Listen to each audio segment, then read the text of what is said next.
चला welcome back. आपण पुन्हा एकदा शर्ट बदलून आलेलो आहे आणि बघणार आहे पुढचा मुद्दा, strategic change through digital transformation. आतापर्यंत ह्या सेशन मध्ये आपण टाइमपासच केलाय. आता आपण मेन मुद्द्याला हात घालणार आहे. बघा, organizations are being pushed harder than ever to shift digitally in order to stay competitive. Digital transformation may be difficult, complicated. To guarantee that projects for digital transformation are effective, change management is crucial. We will now examine change management's function in digital transformation. बघा, साहजिक आहे, आता सगळं environment काय झालंय, digital. त्यामुळे manual वरनं digital shift व्हायला सगळे आता मजबूर होत आहेत. बरोबर आहे का? मजबूर होत आहेत. त्यानंतर आता डिजिटल शिवाय तिथून पुढे पर्यायच राहणार नाहीये. पण हे digital manual to digital transformation असतं. हे ट्रान्सफॉर्मेशन जरा अवघड असतं, कॉम्प्लिकेटेड असतं, कॉस्टली असतं. मग आता जर तुम्हाला ते डिजिटल ट्रान्सफॉर्मेशनचा चेंज करायचं असेल मॅन्युअल टू डिजिटल, तर ते चेंज मॅनेजमेंट कसं होणार मॅन्युअल टू डिजिटल, हे आपण आता बघणार आहे. बघा, strategic change. Changes in environmental forces often require businesses to make modification in existing strategies and bring up new strategies. Strategic change is a complex process. Involves strategy focused on new market product and new ways of doing business. Strategic change म्हणजे काय? Change in the strategy is the strategic change. माझं frustration लक्षात आहे तुमच्या. Strategic change म्हणजे काय बाळांनो, जेव्हा आपण बदलत्या सिनारिओनुसार स्ट्रॅटेजी चेंज करतो आणि नवीन मार्केट प्रोडक्ट सर्व्हिस, नवीन वेज ऑफ डुईंग बिझनेस, या सगळ्या गोष्टींवरती आपण फोकस करतो, त्याला आपण म्हणतो स्ट्रॅटेजिक चेंज. लक्षात आलंय का? नक्की लक्षात आलंय का? चला, स्टेप्स टू इनिशिएट चेंज. आता तो चेंज कसा करायचा पहिलं बघा. चेंज करायचं असेल तर पहिलं बघा, नीड काय, का चेंज केला पाहिजे, का बदललं पाहिजे, क्यों नहीं हो रही पड़े. The first step is to diagnose which facets of the present corporate culture are strategy supportive and which are not. This basically means going for environmental scanning involving appraisal of both internal and external capabilities through SWOT and then determining where lacuna lies and scope of change exists. थोडक्यात काय करायचंय, मी जी strategy set केलेली implement करताना त्या स्ट्रॅटेजीला supportive गोष्टी कोणत्या आहेत बघायच्या, नॉन सपोर्टिव्ह कोणत्या आहेत बघायच्या. ज्या नॉन सपोर्टिव्ह आहेत त्या नॉन सपोर्टिव्ह मुळे मला स्ट्रॅटेजी चेंज करायची गरज आहे का हे बघायचं. हे कशामुळे मला कळणार आहे? स्वॉट मुळे मला कळणार आहे. जर माझे विकनेसेस आणि थ्रेट्स तेच राहत असतील स्ट्रॅटेजी इम्प्लिमेंट करून सुद्धा, आधीचे थ्रेट आत्ताच आहे, आधीचे स्वॉट, आधीचे विकनेस पण आत्ताच आहे, ह्याचा अर्थ काही फॅक्टर्स असे जे मला स्ट्रॅटेजी मध्ये बदलणं गरजेचं आहे. नीड आहे चेंजची. लक्षात आलं? A shared vision to manage change. Objectives of both individuals and organization should coincide. There should be no conflict between them. Possible only if management and organization members follow shared vision. Senior managers need to constantly communicate vision to all organizational members. They have to convince all concerned that the change is not superficial or cosmetic. The actions taken have to be credible, visible and indicative of management seriousness to new strategic initiatives and change. बघा, जे corporate वाल्यांचं vision आहे तेच vision माझ्या functional वाल्याचं पण पाहिजे, तरच मी एका direction मध्ये काम करणार आहे. नाहीतर एक या डिरेक्शन मध्ये, एक या डिरेक्शन मध्ये, आणि ऑर्गनायझेशन काय होणार आहे, पुढून जाणार आहे हवेत. बरोबर का? मग तुम्ही कॉर्पोरेट लेवल वाल्यांनी काय केलं पाहिजे? आता तुम्ही आम्ही कुठे, आपण कॉर्पोरेट लेवलला आहोत, आपण सीए आहोत, आपण काय फंक्शनल बिझनेस लेवलला काम करणारी माणसं नाही. आपल्याला आपलं विजन खालच्या लोकांना कायम कायम कायम कम्युनिकेट करत राहायचं. दर 15-20 दिवसांनी आपली ही पॉलिसी आहे, आपली ही पॉलिसी आहे, आपलं हे विजन आहे, आपलं हे करायचं, हे करायचं, हे करायचं. बरोबर का? या हिशोबाने जोपर्यंत जसे तुम्ही गाईड कराल तरच तुम्ही शेअर्ड विजन हो. शेअर्ड विजन म्हणजे का दोघंही एकाच डायरेक्शननी काम करणार आहेत. Institutionalise the change.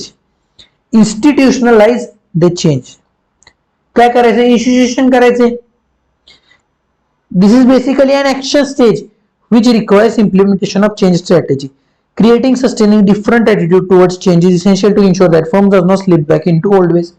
Capacity of self-renewal should be fundamental anchor for new culture. Besides, there must be a regularly monitored and review to analyze the after effects. Any discrepancy should be brought to the notice of persons concerned. It takes time for change culture to prevail. Institution करायचे change. Institution म्हणजे काय करायचंय? Institution करायचे म्हणजे जो बदल होतोय तो बदल होणार आहे ही सवय आपल्याला लोकांना लावायची. आपण basically we are humans, we are resistant to change. आपण लवकर बदलायला मागत नाही. त्यामुळं बदल होताना तो कोणत्या ऍटिट्यूडने घ्यायचा हे आपल्याला फंक्शनल लेवलच्या लोकांना सांगणं गरजेचं आहे, सगळ्या लोकांना सांगणं गरजेचं आहे. लक्षात येते का? चेंजला पॉझिटिव्ह वेने घ्यायला लोकांना शिकवायचंय. इन्स्टिट्यूशनलाइज द चेंज म्हणजे काय? ते चेंजला स्टँडर्डाइज करून घ्यायचंय. जुन्या प्रोसेसेस आता संपल्या आहेत, नवीन प्रोसेस आपल्याला सुरू करायच्या आहेत आणि त्या का करायच्या आहेत हे लोकांच्या मनावरती बिंबवायचंय आपल्याला. लक्षात आलंय का? Institution the change. लक्षात आलं का? काही जर समजा तुमची चेंज इम्प्लिमेंट करताना काही गोष्टी चुकीच्या होत असतील तर त्या लगेच हायर लेवलला कळवायच्या आहेत, जेणेकरून जो चेंज आहे तो स्मूथ होईल कसा हे आपल्याला बघायचंय. लक्षात आलं का? बघा, Kurt Lewin's model of change. To make change lasting Kurt Lewin propose 3 phases of change. बघा, चेंज हा लॉंग लास्टिंग पाहिजे, म्हणजे जो बदल होणार आहे तो लॉंग लास्टिंग टिकला पाहिजे. लक्षात येते का? जो बदल होणार आहे तो लॉंग लास्टिंग राहावा, लांबपर्यंत टिकावा, याकरता कर्ट भाऊंनी काय केलंय? 3 गोष्टी सांगितलेल्या आहेत, 3 स्टेजेस. त्या 3 स्टेजेसनी जर तुम्ही गेला तर तुमचा जो चेंज झालेला आहे तो बदललेला चेंज, बदललेली परिस्थिती, बदललेली स्ट्रॅटेजी ही लॉंग टर्म पर्यंत तुम्हाला फायदा देणाऱ्या, लॉंग टर्म पर्यंत टिकून राहणार आहे. कोणत्या 3 स्टेजेस आहेत? Unfreezing, changing and रिफ्रीजिंग. अनफ्रीजिंग बघा, मी सांगतो तुम्हाला, शब्दातच नावातच अर्थ आहेत सगळे, ऑडिट सारखंच आहे, सिंपल आहे. अनफ्रीजिंग म्हणजे जुन्या ज्या गोष्टी होत्या, जुन्या ज्या पॉलिसीज आपण फिक्स करून ठेवलेल्या त्याचे नटबोल्ट आता काढा आणि त्या पॉलिसीज डिस्कार्ड करा, बाहेर काढून टाका. लक्षात आलं का? चेंजिंग म्हणजे त्या जागी नवीन पॉलिसीज आणा आणि रिफ्रीजिंग म्हणजे त्याचे नटबोल्ट आवळून टाका. जुन्या पॉलिसीज काढा, नवीन पॉलिसीज आणून त्या फिक्स करून टाका, संपला विषय. Unfreezing the situation. The process of unfreezing simply makes the individuals aware of the necessity for change and prepares them for such change. Lewin proposes that changes should not come as surprise. Sudden change would be destructive and moral lowering. The management must pave the way for change by first unfreezing the situation so that members would be willing and ready to accept the change.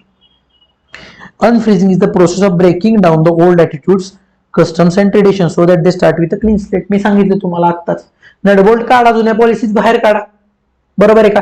पण त्या काढताना लोकांना हे जाणवून द्या. मागच्या point मध्ये पण आपण हेच बघितलं सुरुवातीला की लोकांना जाणवून द्या की बदल का गरजेचा आहे, तरच लोक तो ऍक्सेप्ट करतील, नाहीतर लोक तो ऍक्सेप्ट करणार नाही. सडन चेंज हा कधी सुद्धा अग्रेसिव्हली घेतला जातो. लक्षात येते का? सडन चेंज अग्रेसिव्हली घेतला जातो, बरोबर आहे का? समजा तुमच्या घरातले सगळे 8 वाजता उठत असतील सकाळी आणि एका रात्रीत तुम्ही येऊन घरी सांगितलं की उद्यापासून आपण 5ला उठायचं. कुठली तरी फेसबुकवर रील बघितलेली तुम्ही की फार लवकर उठणं, लवकर निघेल, लवकर उठे, त्याला जे पाहिजे ते भेटे, बरोबर आहे का? असलं काहीतरी रील तुम्ही पाहिलं आणि घरच्यांना सांगितलं की उद्यापासून सकाळी 5ला उठायचं. घरचे काय करतील? घरचे म्हणतील लय शहाण आहेस तू, बाहेर जा. काय म्हणतील? तुला घरातल्या पायऱ्या माहिती आहेत का? हो, उतर आणि चालायला लाग म्हणतील, बरोबर का? कारण हा sudden change, sudden change in behaviour, sudden change. हा सडन चेंज ऍक्सेप्ट होत नाही. तुम्हाला आधी घरी सांगितलं पाहिजे की हे असं रील मी पाहिलंय, त्यात माणूस असं म्हणतोय, लवकर उठण्याचे फायदे, उशिरा उठण्याचे तोटे, आपल्याला हातात वेळ कमी राहतो, मूड जातो, बरोबर आहे का? ह्या सगळ्या गोष्टी तुम्ही सांगितल्या तर तो कुठेतरी चेंज तुमचा स्मूथ होईल. 4च्या जागी 2 शिव्या खायला लागतील. लक्षात येते का? स्मूथ होईल चेंज. त्यामुळे लोकांचा ऍटिट्यूड बदलणे, that is unfreezing the situation. Achieved by making announcement, holding meetings and promoting the new ideas throughout organisation. विचार करा, तुम्हाला मी सांगितलं तर मग समजा इन्स्टिट्यूटने सांगितलं उद्या पेपर, झेपेल का? नाही. त्यामुळेच इन्स्टिट्यूट काय करतं, 4 महिने आधी सांगतं की 4 महिन्याने पेपर आहे. लक्षात आलं? Unfreezing the situation. बघा, नवीन अटेम्प्ट जेव्हा आला होता, जे ट्रान्झिशन मधले आहेत की 2 नोव्हेंबर 23 टू मे 24, त्यांना कधी सांगितलेलं अटेम्प्ट नवीन येणार आहे? एक 6 महिने ते 8 महिने 1 वर्ष आधी सांगितलेलं की अटेम्प्ट आता बदलणार आहे. त्यामुळे हा चेंज कसा झाला, स्मूथ झाला. नाहीतर एकदम सांगितलं असतं की हा गेले 2 सब्जेक्ट, काय झालं असतं, विशेष झाला असतं. बघा चला, changing to new situation. Once unfreezing has been completed and members have been fully prepared to change, their behavior patterns need to be redefined. Kelman has proposed 3 methods for redesigning new patterns of behavior. बघा, जेव्हा आता लोक तयार आहेत की आता बदल होणार आहे, बरोबर आहे का, जसं की आपण घेऊया न्यू सिलेबसचं एक्झाम्पल. न्यू सिलेबस येणार आहे, ह्या बदलाला आपण तयार आहोत आता, की आपल्याला कळलंय की आता हा सिलेबस बदलणार आहे, की मग बदललेली सिच्युएशन जेव्हा ऍक्सेप्ट होते तेव्हा मग बिहेवियर कसं बदलतंय समोरच्याचं, या बिहेवियरला सुद्धा अनालाइज करायचं की समोरचा तो बदल कसा घेतोय. याकरता केलमननी पण 3 गोष्टी सांगितल्यात पॅटर्न अनालाइज करायला. कोणत्या 3 गोष्टी आहेत? Compliance, identification, internalisation. बघा कंप्लायन्स काय, it is achieved by strictly enforcing the reward and punishment strategy for good and bad behaviour.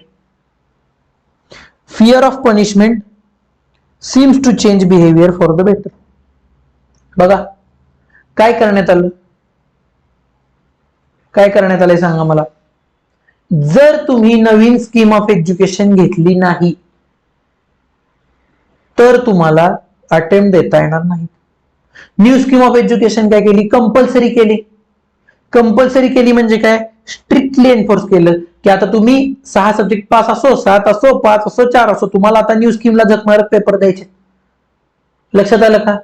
ह्यांनी काय होतं, ह्यांनी आता ते नियमच बदलले, याशिवाय ऑप्शनच नाही म्हणल्यावर बिहेवियर चेंज होतं आणि ते फॉलो करायला लागतात लोक. भलेही स्ट्रिक्ट आहे म्हणून का होईना, इच्छा नसताना का होईना, पण फॉलो करायला सुरुवात होते. Identification. When members are psychologically impressed upon to identify themselves with some given role models whose behavior they would like to adapt and try to become like them. Identification म्हणजे काय, असा माणूस निवडा तुमच्या ऑर्गनायझेशन मध्ये की ज्याचं लोक ऐकतात, त्याच्या थ्रू न्यूज सांगा, त्याच्या थ्रू लोकांकडनं काम करून घ्या. लक्षात आहे का, बरोबर आहे का. सोनारानं कान टोचले पाहिजे ही म्हण आहे. घरात ज्यांचं वडिलांशी पटतं ते आईचं ऐकत नाहीत आणि ज्यांचं आईची पटतं ते वडिलांचं ऐकत नाहीत. का, आयडेंटिफिकेशन. मग जर समजा एखादी गोष्ट वडिलांना तुमच्याकडून करून घ्यायची असेल तर ती आईला सिक्रेटली कानात सांगितली जाते आदल्या रात्री झोपताना. मग ती आई सकाळी आपल्याला सांगते आणि आईने सांगितलंय म्हणून आपण तोंडवर करून ती गोष्ट करतो. का तर आपल्या वडील हुशार आहेत, त्यांनी काय केलंय, आयडेंटिफिकेशन. अशा माणसाचं, जो माणसाचं लोक ऐकतात आणि त्याच्या थ्रू चेंज पसरवला. लक्षात आलं का. आणि internalisation involve some internal changing of individual thought process in order to adjust to the changes introduced. They have given freedom to learn and adopt new behavior in order to succeed in new set of circumstances. 3 गोष्टी करायच्यात. एक तर strict changes करा आणि ते strict changes अशा माणसाच्या through communicate करा ज्या माणसाचं लोक ऐकतात. आणि हे करत असताना त्या माणसाची थॉट प्रोसेस बदलायला सुरुवात करा. त्या माणसाच्या मनावर बिंबवा की बाबा चेंज का गरजेचं आहे, चेंज का करणं गरजेचं आहे, तरच काय होणार आहे, चेंजिंग टू न्यू सिच्युएशन होणार आहे. लक्षात आलं का.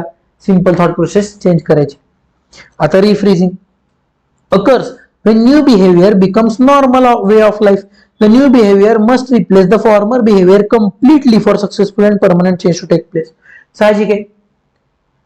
जेव्हा तुमच्यासाठी चेंज नॉर्मल होतो, लक्षात आलं का. आता न्यू स्कीम ऑफ सिलेबस 1-1.5 वर्षांना काय झाली, आता नॉर्मल झाली. लक्षात आलं का. आता ही स्कीम बदलणार आहे का, अजून 1-2 वर्ष तर बदलत नाही स्कीम ही, बरोबर आहे का. आता ही स्कीम काय झाली, आता नॉर्मल झाली. आता it is now a normal way of life. आता हीच जगायची पद्धत आहे, हीच एक्झाम द्यायची पद्धत आहे. 3 महिने नाही 3 वेळा वर्षातून. In order for the new behavior to become permanent, it must be continuously reinforced so that this acquired behavior does not diminish or extinguish. बरोबर आहे का. आता ही जी थॉट प्रोसेस चेंज झालेली आहे, ह्या जो चेंज झालेला आहे, हा चेंज कॉन्स्टंटली राहण्याकरता, कंटिन्युअस राहण्याकरता लोकांना सारखं सारखं रिमाइंड करायचं की आता बदललेल्या स्कीमनुसार हे नियम आहेत, बदललेल्या स्कीमनुसार हे नियम आहेत, बदललेल्या स्कीमनुसार हे नियम आहेत. हे कुठं बघायला मिळतं आपल्याला? एक्झाम फॉर्म भरताना. एक्झाम फॉर्म भरताना सेटअप इन्स्ट्रक्शन वाचल्यात का तुम्ही? त्या सेटअप इन्स्ट्रक्शन प्रत्येक अटेम्प्टला कॉन्स्टंट असतात का? कारण तो चेंज झालेला आहे. हा कंटिन्यू रेग्युलर राहावा, की तुमचं एक्झाम्शन काय असेल तर ते चेक करा. समजा तिथं मॅन्युअली येत नसेल तर SSP सेंटरला कॉन्टॅक्ट करा. ह्या गोष्टी काय आहेत? या गोष्टी सारख्या सारख्या इन्स्ट्रक्शन मध्ये दिल्या जातात का? To make that change last for ever. आधी एक्झाम्शन तुम्हाला तुमच्या हाताने टाकायला लागायचं, आता ते ऑटो येतं. ऑटो येतं हे 50 वेळा तुम्हाला इन्स्ट्रक्शन मध्ये सांगितलं जातं, कारण जुन्या माणसांना कधी कधी फ्लॅशबॅक्स येऊ शकतात आणि ती लोक मागे जाऊ शकतात. लक्षात आलं का? Change process is not a one time application but a continuous process due to dynamism and ever changing environment. ह्याचं एक चांगलं उदाहरण आहे. अजून एक, मूव्ह ऑन करणे. मूव्ह ऑन करताना पहिल्यांदा काय करायला लागतं? Unfreezing the situation. झालेल्या सदम्यातून बाहेर पडायचं. ते बाहेर पडण्याची गरज काय आहे? स्वतःला सांगायचं की वेड्या, जग किती सुंदर आहे. ती कितीही सुंदर असली तरी जग त्याच्यापेक्षा जास्त सुंदर आहे. बरोबर आहे का? हे स्वतःला कळायला लागलं की मग change to the new situation. मग आपण इंस्टाग्रामवरती प्रोफाईल पब्लिक करतो. मग आपण इंस्टाग्रामला जे कोणते आपल्याला सजेशन्स आले असतील त्यांना एक्सप्लोर करायला लागतो. इकडं हसायला सुरुवात झालेली. बरोबर आहे का? हे करताना आपण स्वतःच्या मनाला सांगत असतो की अरे तिच्यापेक्षा ही सुंदर मुली आहेत. अरे you just have to open your mind bro. बरोबर आहे का? ते झाल्यानंतर मग काय करतो आपण? रिफ्रेजिंग. कुठली तरी एक प्रोफाईल दिसते आपल्याला, आपण तिला रिक्वेस्ट टाकतो, हाय म्हणतो. पलीकडनं येतं HIE. जेव्हा ते HIE आलं की मग चॅटिंग सुरू होतं, चेंजिंग द सिच्युएशन. आणि थोड्या दिवसांनी ते चॅटिंग परमनंट होऊन जातं. मग रिफ्रीजिंग. मग अशा केसमध्ये काय होतं? कधी कधी आपल्याला आठवतं की यार हा मेसेज तिनं पण टाकला होता, पण त्यावेळी आपल्याला रिमाइंड करणं गरजेचं आहे की यार आता ती गेलेली आहे. Now it is the change situation we have here. हे स्वतःला कंटिन्युअसली थोडे दिवस तरी रिमाइंड करायला लागणार आहे, जोपर्यंत ती सिच्युएशन ची सवय आपल्याला होत नाही. लक्षात आलं का? Change management. आता ह्याच्यापेक्षा सोपं मी नाही सांगू शकत. अनफ्रीजिंग, चेंजिंग, रिफ्रीजिंग, संपला विषय. चला पुढे जाऊया. How does digital transformation work? आता हे जे ट्रान्सफॉर्मेशन केलंय हे कसं वर्क करतं? आता हे जे ट्रान्सफॉर्मेशन आहे ते कसं वर्क करतं? The use of digital technologies to develop fresh, improved and entirely new company procedures, goods और services is known as digital transformation. It's fundamental adjustment that can be challenging to identify, even more challenging to implement. बघा, काय आपल्याला जेव्हा आपलं product तयार करताना, नवीन नवीन product तयार करताना टेक्नॉलॉजीचा वापर करायचा असतो आपल्याला, डिजिटल टेक्नॉलॉजी, त्या चेंजला आपण म्हणतो डिजिटल ट्रान्सफॉर्मेशन. जेव्हा आपण इंटरनेटच्या थ्रू आता प्रोडक्ट डेव्हलप करणार, इंटरनेटच्या थ्रू सर्व्हिसेस देणार, त्याला म्हणतो डिजिटल ट्रान्सफॉर्मेशन. बरोबर का? ही फंडामेंटल ऍडजस्टमेंट आहे, कारण एकदा तुम्ही डिजिटल शिफ्ट झाला की रिव्हर्स नाही, अब तू वापस नाही आ सकते. लक्षात आलंय का? आता तुम्ही परत येऊ शकत नाही. अटेम्प्ट दिला, आता रिझल्ट येणार नाही. आता रिझल्ट येणार आहे तो येणार आहे, परत आपण तो अटेम्प्ट देऊ शकतो का? नाही. चुकलं ते चुकलं. तसं डिजिटल ट्रान्सफॉर्मेशन, एकदा तुम्ही डिजिटल ट्रान्सफॉर्मेशन केलं की बॅकवर्ड येणं मात्र प्रचंड कॉस्ट आणि टाइम कन्झ्युमिंग असणार आहे. It can be challenging to identify and even more challenging to implement. बघा, हे इम्प्लिमेंट करणं फार अवघड असतं, कारण जे लोक असतात त्या लोकांना मॅन्युअलची सवय झालेली असते. आता त्यांना डिजिटल गोष्टी शिकवणं खूप अवघड आहे, खूप अवघड आहे बाळांनो. तुम्हाला जर असं वाटत असेल ना, तर कधी आपल्या आजीला, आजोबांना, पणजोबांना मोबाईल शिकवून बघा. ज्यांनी कधी मोबाईल वापरला नाही, असं आमची वापरते, आमची म्हणजे तुफान, ती मला शिकवेल मोबाईल, असं आहे आमच्या घरी का. पण असा माणूस की ज्याला त्याचा गंधही नाहीये, त्याला तुम्ही टेक्नॉलॉजी शिकवायला बघा, त्याला शिकवणं प्रचंड अवघड असतं. प्रचंड म्हणजे प्रचंड अवघड असतं. लक्षात आलं का? अशीच डिजिटल ऑपरेशनची प्रोसेस आहे. Change management enters into picture here. Organization can plan, prepare, carry out changes, including digital transformation, with the aid of discipline of change management when implemented correctly. Change management may assist firms in overcoming obstacles posed by digital transition and reaping the full rewards of the installment. But how does change management appear when applied to digital transformation? वरचं जे change management होतं आपलं unfreezing रिफ्रीजिंग या होत्या, हे digital transformation करताना सुद्धा तुम्हाला बघायचंय. डिजिटल ट्रान्सफॉर्मेशन तर लक्षात आलंय का, मॅन्युअल पासून ऑटोकडे जायचं. हे करताना चेंज मॅनेजमेंट तुम्ही कसं करू शकणार आहे, तर बघा 4 इसेन्शियल एलिमेंट 4 पद्धतीने करू शकणार आहे. एक, defining the goals and objective of transformation, assessing current state of organization, identifying gaps, creating a roadmap for change that outlines steps needed to reach the state and implementing change at every level of organization. Simple आहे. सगळ्यात पहिल्यांदा बघा की goals काय आहेत. आपण digital transformation करून ऑटोमेशनला जाऊन आपण काय अचीव करायचंय आपल्याला ते बघा. बरोबर. त्याच्यानंतर आता तुमची परिस्थिती काय आहे बघा, काय गॅप्स आहेत, म्हणजे लोकांना शिकवणं गरजेचं आहे, पैसे घेणं गरजेचं आहे, काय गॅप्स आहेत बघा. ते गॅप्स भरून काढण्यासाठी एक रोडमॅप तयार करा आणि जो तुमचा रोडमॅप असेल तो ऍक्च्युअली इम्प्लिमेंट करा आणि चेंज मॅनेज करा. चेंज कसा मॅनेज करायचा, तर असा. बरोबर आहे का. सगळ्यात पहिल्यांदा काय करायचं, ते म्हणजे सगळ्यात पहिल्यांदा नीड बघा चेंजची. बरोबर. त्याच्यानंतर शेअर्ड विजन करा, त्याच्यानंतर चेंजला इन्स्टिट्यूशनलाइज करा. इन्स्टिट्यूशनलाइज करताना कर्ट ल्युईन आहे ते आपला, तो काय म्हणतो, अनफ्रीजिंग करा. अनफ्रीजिंग केल्यानंतर चेंजिंग करा आणि नंतर रिफ्रेजिंग. चेंजिंग करताना 3 गोष्टी बघा, कोणत्या 3 गोष्टी, कंप्लायन्स करा, आयडेंटिफाय करा असा माणूस ज्याचा लोक ऐकतात त्याच्या थ्रू हे करा, आणि त्याच्यानंतर 3री गोष्ट करा, इंटरनलायझेशन, लोकांचे थॉट प्रोसेसेस बदला, आणि त्याच्यानंतर रिफ्रीजिंग द सिच्युएशन करायचे. आपल्याला लक्षात आलं का, मूव्ह ऑन करायचे. तर त्याकरता सगळ्यात पहिल्यांदा गोल्स डिफाईन करा, गॅप्स ओळखा, रोडमॅप तयार करा, इम्प्लिमेंट करा. लक्षात आलं का. Simple 4 steps.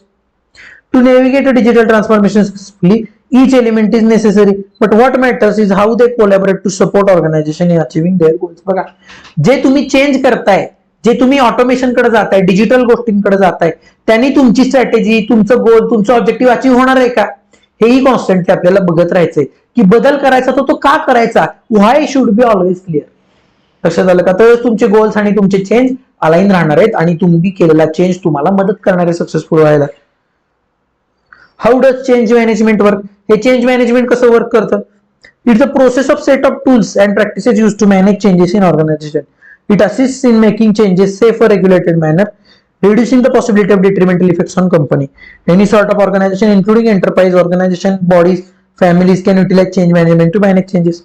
Models and methods come in wide variety, but they all have key things in common. They include creating a clear vision for change, involving stakeholders, coming up with a plan, keeping eye on the results. Although change management is frequently viewed as difficult and complicated, it is vital for ensuring that transformations are successful. बघा, जेव्हा आपण कोणताही change करतो तेव्हा तो change करताना 4 गोष्टी आपल्याला ऑर्गनायझेशन मध्ये बघायच्या. सगळ्यात पहिल्यांदा व्हाय बघायचा.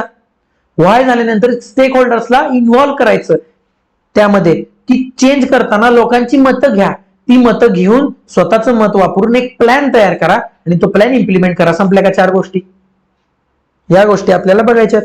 The role of change management in digital transformation. पण बघा, डिजिटल ट्रान्सफॉर्मेशन जरी टाइम कन्झ्युमिंग असेल तरी ते आजच्या युगात सक्सेसफुल झालेले आहे. बघा, it is a process of organizational change that enables organization to use technology to create new value for customers and stake holders.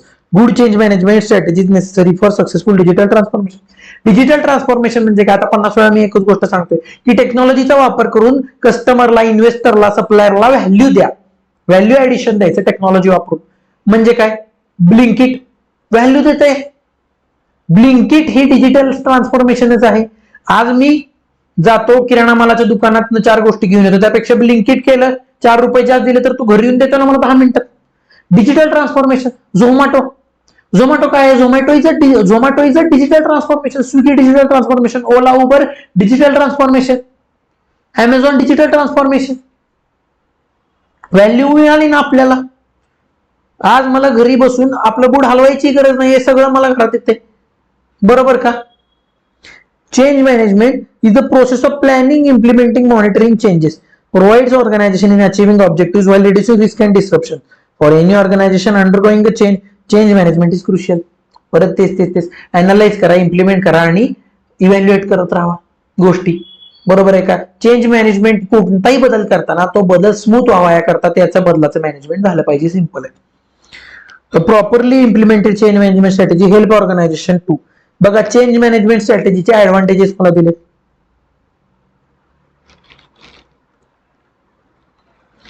Change management स्ट्रॅटेजीचे मला ऍडव्हान्टेजेस दिलेत.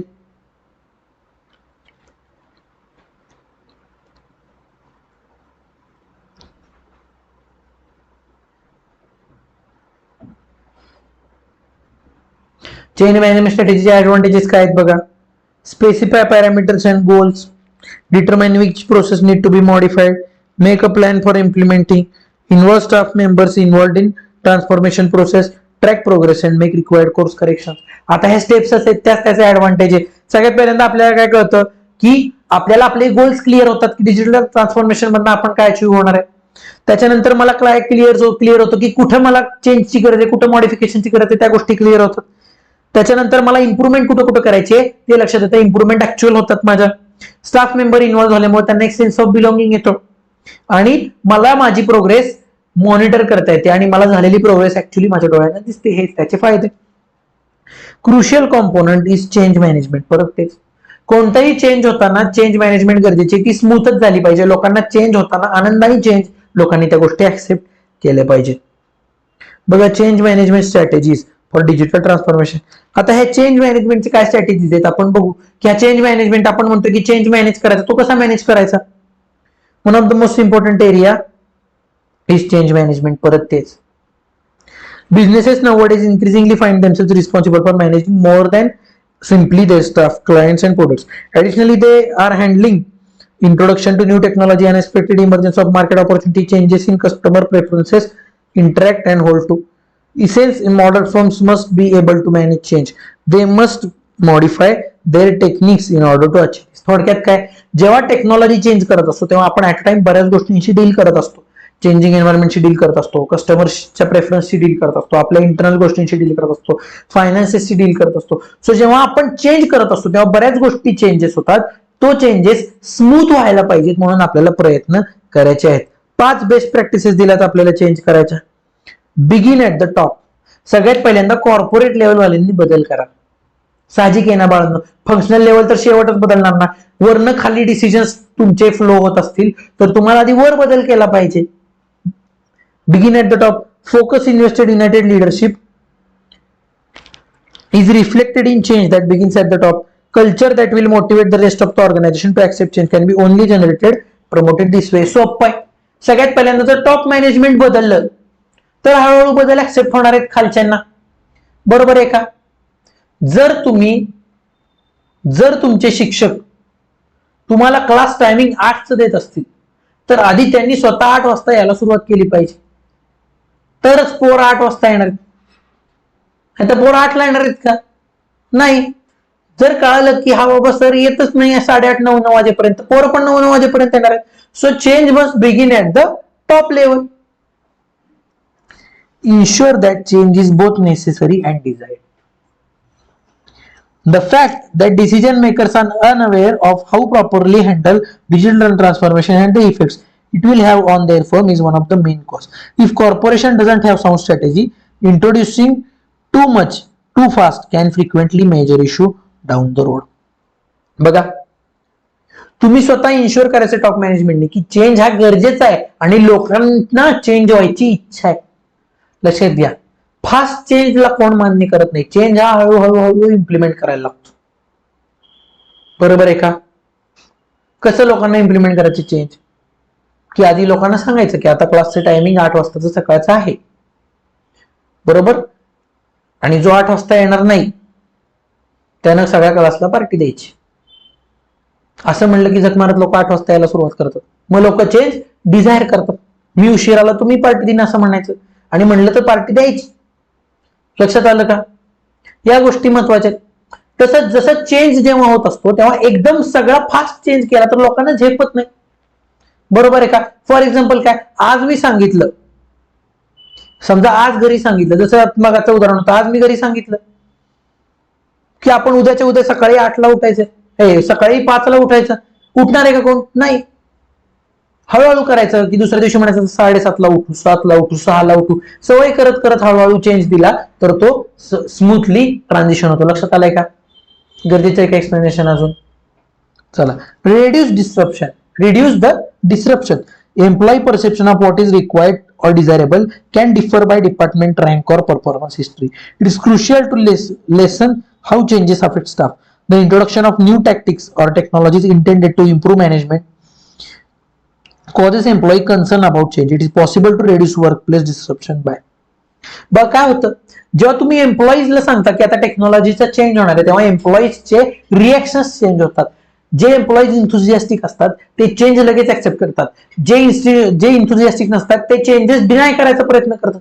लक्षात आलं का? ते चेंजेस फॉलो करत नाहीत. मग अशा केसेसमध्ये काय करायचंय, स्मूथली ते चेंजेस आपल्याला इंट्रोड्यूस करायचे, नवीन टेक्निक्स वापरायच्या, टेक्नॉलॉजी जे आपण लोकांना देतोय ते लोक स्मूथली ऍक्सेप्ट करतील, ह्याकरता लोकांना तयार करायचंय. लोक तयार होत नाहीत. जेव्हा वॅटचा जीएसटी आला तेव्हा लोक जीएसटी भरायला तयार होत नाहीत. अजूनही लोक जीएसटी भरायला तयार होत नाहीत. मग लोकांच्या मनावर बिंबवलं पाहिजे की बाबा अरे जीएसटी जर तू कस्टमर कडून घेतोय तो तुझ्या घशात घालण्यासाठी नाहीये, तो सरकारला देण्यासाठी. हा चेंज बिंबवणं हे स्मूथलीच होणार आहे. एकदम जर मी सांगितलं माझ्या क्लायंटला की बाबा जीएसटी तू सगळ्याचा सगळा जीएसटी भरतो, भरणार आहे का? नाही म्हणणार तो. त्याला हळूहळू सवय लावली पाहिजे. तसंच एम्प्लॉईजना हळूहळू सवय लावली पाहिजे. त्यांनी वर्कप्लेस डिस्ट्रप्शन होत नाही. वर्कप्लेस डिस्ट्रप्शन म्हणजे काय की वर्कप्लेस मध्ये कॉन्फ्लिक्ट राहत नाहीत, वर्कप्लेस मध्ये स्मूथनेस येतो, डिस्ट्रप्शन कॅन्सल होतं. कसं? By getting the word out early and preparing for some interruption. बघा, वर्ड आउट अर्ली म्हणजे काय, लोकांना सांगा आधी की आता हा चेंज होणार आहे, आणि जसं चेंज येईल तसं हळूहळू इंटरप्ट करा लोकांना. बाबा इंटरप्ट करा म्हणजे काय की त्याचं काम चालू असताना त्याला विचारा की बाबा तुला झेपतंय का, बाबा काही प्रॉब्लेम आहे का, मला सांग, तुझा काही विषय असेल तर मला सांग, काही प्रॉब्लेम आला तर आम्ही आहोतच, आम्ही कुठे जात नाहीये, हे लोकांना सांगा. Giving staff members the knowledge and tools they need to adjust to change. बघा, लोकांना ट्रेनिंग द्या, नॉलेज द्या, टूल्स द्या, त्यांना ट्युटोरियल्स द्या. बरोबर का? एन्व्हायरमेंट क्रिएट करा that encourages transformation or change. Change होईल असं एन्व्हायरमेंट तयार करा, एनकरेज करा, स्वतः बसा लोकांमध्ये, लोकांना गायडन्स द्या. Empowering change agents to provide context and clarity for changes such as project managers और टीम लीडर्स. जे तुमच्या टीमचा लीडर आहे किंवा प्रोजेक्टचा मॅनेजर आहे, त्या मॅनेजरला एज्युकेट करा, त्या मॅनेजरला एनकरेज करा की तू लोकांना बदल, तू लोकांना गायडन्स दे, तू लोकांसोबत राहा, लोकांना पावलोपावली मदत कर. Ensuring that IT department is informed of changes in technology or infrastructure and is prepared to support them. IT डिपार्टमेंटला सांगा की आता हा चेंज आपल्याला आणायचा आहे, म्हणजे आयटी डिपार्टमेंट स्वतः आधी तयार होईल, आणि आयटी डिपार्टमेंट तयार झालं तर लोकांच्या क्वेरीज पटापटा सॉल्व्ह होतील. जेव्हा सिस्टीम बदलते तेव्हा लोक आयटी वाल्यांना फोन करतात पहिला की हे कळत नाहीये, हे कळत नाही, हे कळत नाहीये. बरोबर आहे का? मग त्या प्रश्नांची उत्तर आयटीला देता आली पाहिजे. त्यामुळे आयटीला सुद्धा आयटी डिपार्टमेंटला पण सांगा की असं असं चेंज आपण आता करणार आहे. सिंपल, लक्षात आलं का? अवघड काय शिकतोय का मी? नाही शिकत आहे. बघा काय शिकलोय आपण आतापर्यंत. सगळ्यात पहिल्यांदा बिगिन ऍट द टॉप, स्वतः आधी टॉप मॅनेजमेंट मध्ये बदल करा. दुसरी गोष्ट, ensure that change is necessary. लोकांना कळलं पाहिजे की चेंज गरजेचं आहे आणि लोकांनी त्याची मागणी केली पाहिजे. People should desire the change. त्यानंतर तिसरी गोष्ट, रेड्यूस डिस्ट्रप्शन. जे लोकांमध्ये हालचाल होणार आहे आता चेंज झाल्यामुळे, जी मानसिकता बदलणार आहे, लोकांची मेंटॅलिटी, ती मानसिकता सुधारायचा प्रयत्न करा. ती सुधारताना आधी काय करा, लोकांना प्रिपेअर करा, लोकांना गाईड करा, लोकांसोबत राहावा, लोकांना नॉलेज द्या, लोकांसाठी एन्व्हायरमेंट तयार करा. आयटी पर्सनलला सुद्धा इन्व्हॉल्व करा. आयटी पर्सनलला सांगा की आता ह्या चेंजेस आपण करतोय, आणि सोबतच त्या प्रोजेक्ट मॅनेजर, जो तुमच्या टीमचा मॅनेजर असेल, लीडर असेल, त्याला सुद्धा लोकांच्या सोबत राहायला एनकरेज करायचं. आपल्याला लक्षात आलंय का बाळांनो? आता चौथी काय आहे? चौथा पॉईंट इज इन्करेजिंग कम्युनिकेशन. लोकांना एनकरेज करा की अरे तुम्हाला डाऊट्स असतील तरी विचारा मला, मी आहे, मी सांगतो. हे लोकांना एनकरेज केलं पाहिजे. बघा, प्रत्येक क्लासेसमध्ये अशी माणसं असतातच जी डाऊट विचारायला घाबरतात.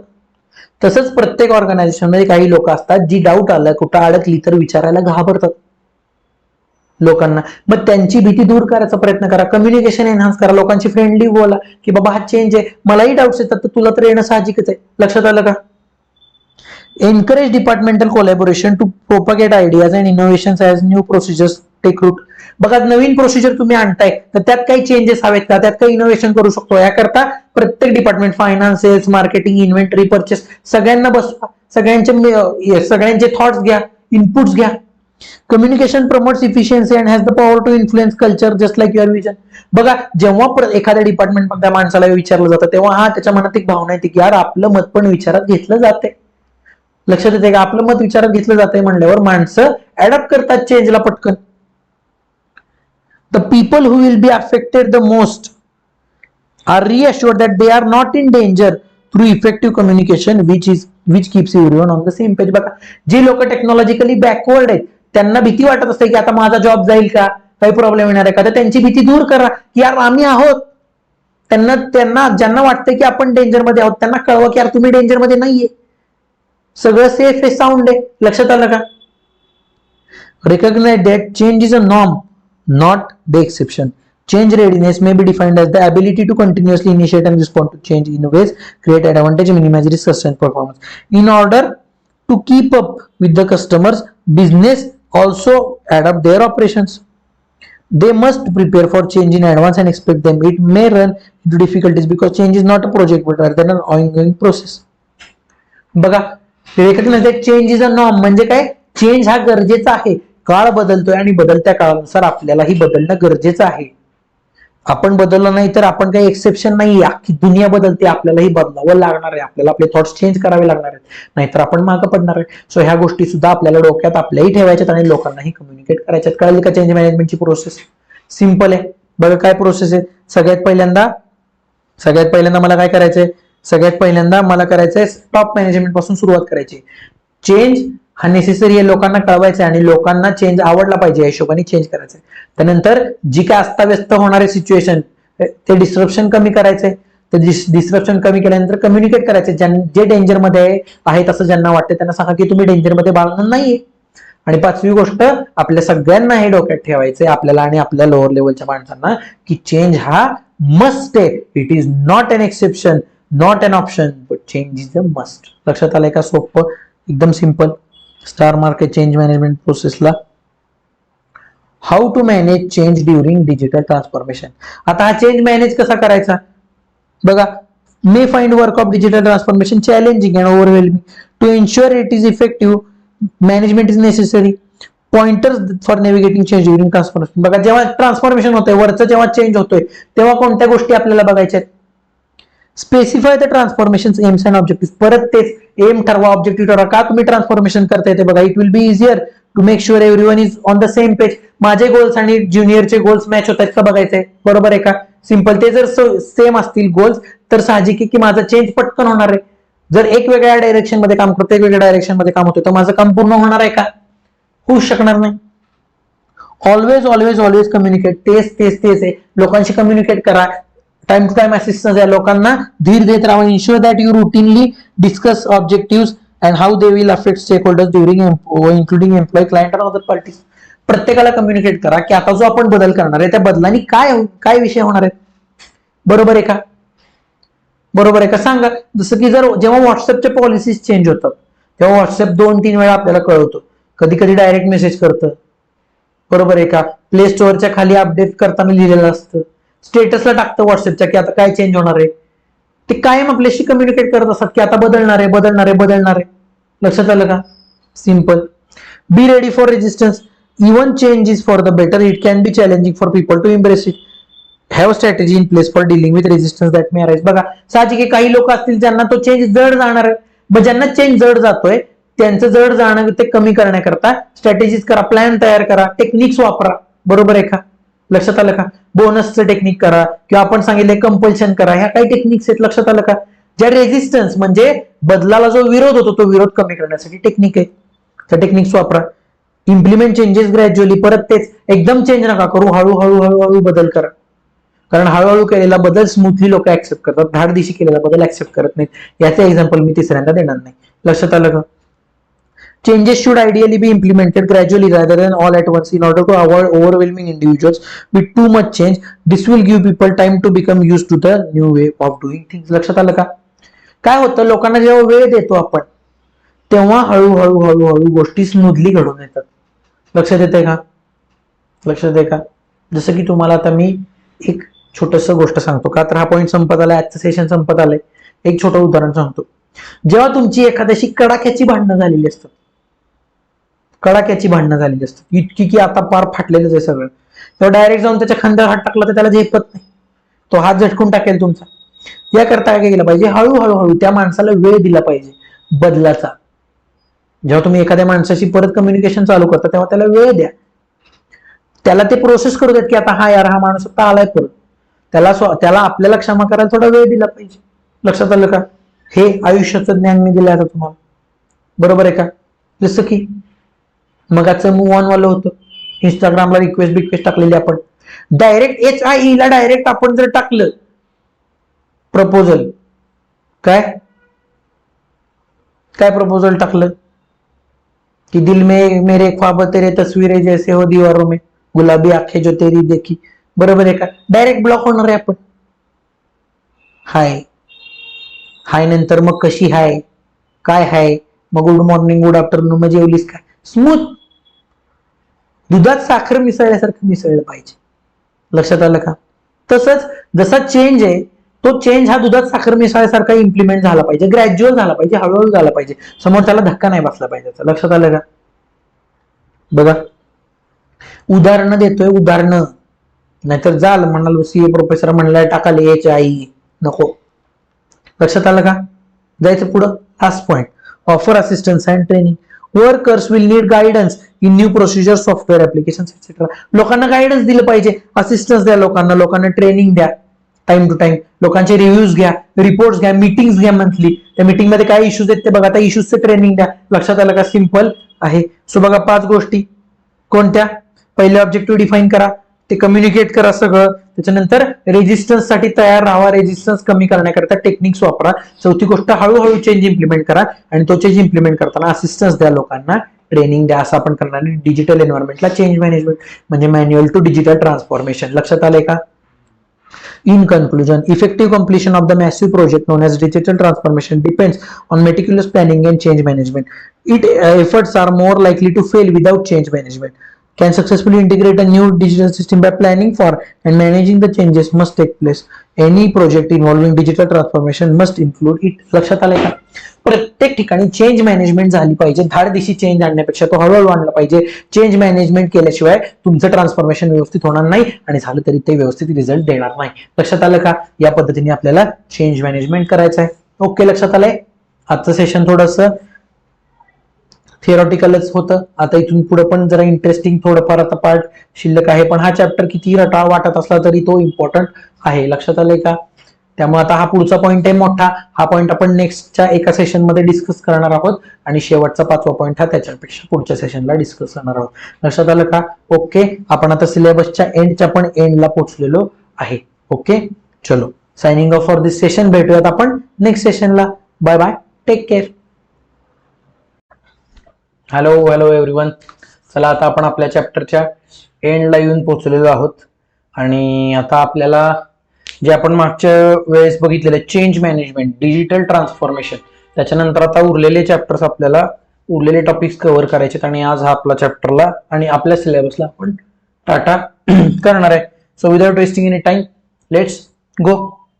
बघूया पुढचा point, organisational framework.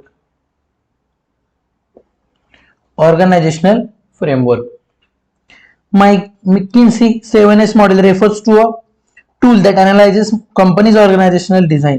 The goal is to depict how effectiveness can be achieved in an organization through interactions of hard and soft elements. The McKinsey's 7S model focuses on how soft and hard elements are interrelated, suggesting that modifying one aspect might have ripple effect on other elements in order to maintain an effective balance. बघा, कुठल्याही organisation मध्ये एक structure पाहिजे, एक structural approach त्या organisation मध्ये पाहिजे, तरच तुमची स्ट्रॅटेजी वेल कम्युनिकेट होणार आहे आणि वेल इम्प्लिमेंट होणार आहे. लक्षात आलंय का? तर त्याकरता मग आपल्या मक्किन्सीने काय केलेत की 7S मध्ये काही त्याने सॉफ्ट एस ठेवलेत आणि काही हार्ड एस ठेवलेत. आता सॉफ्ट एस म्हणजे काय, हार्ड एस म्हणजे काय, बघूयात आपण.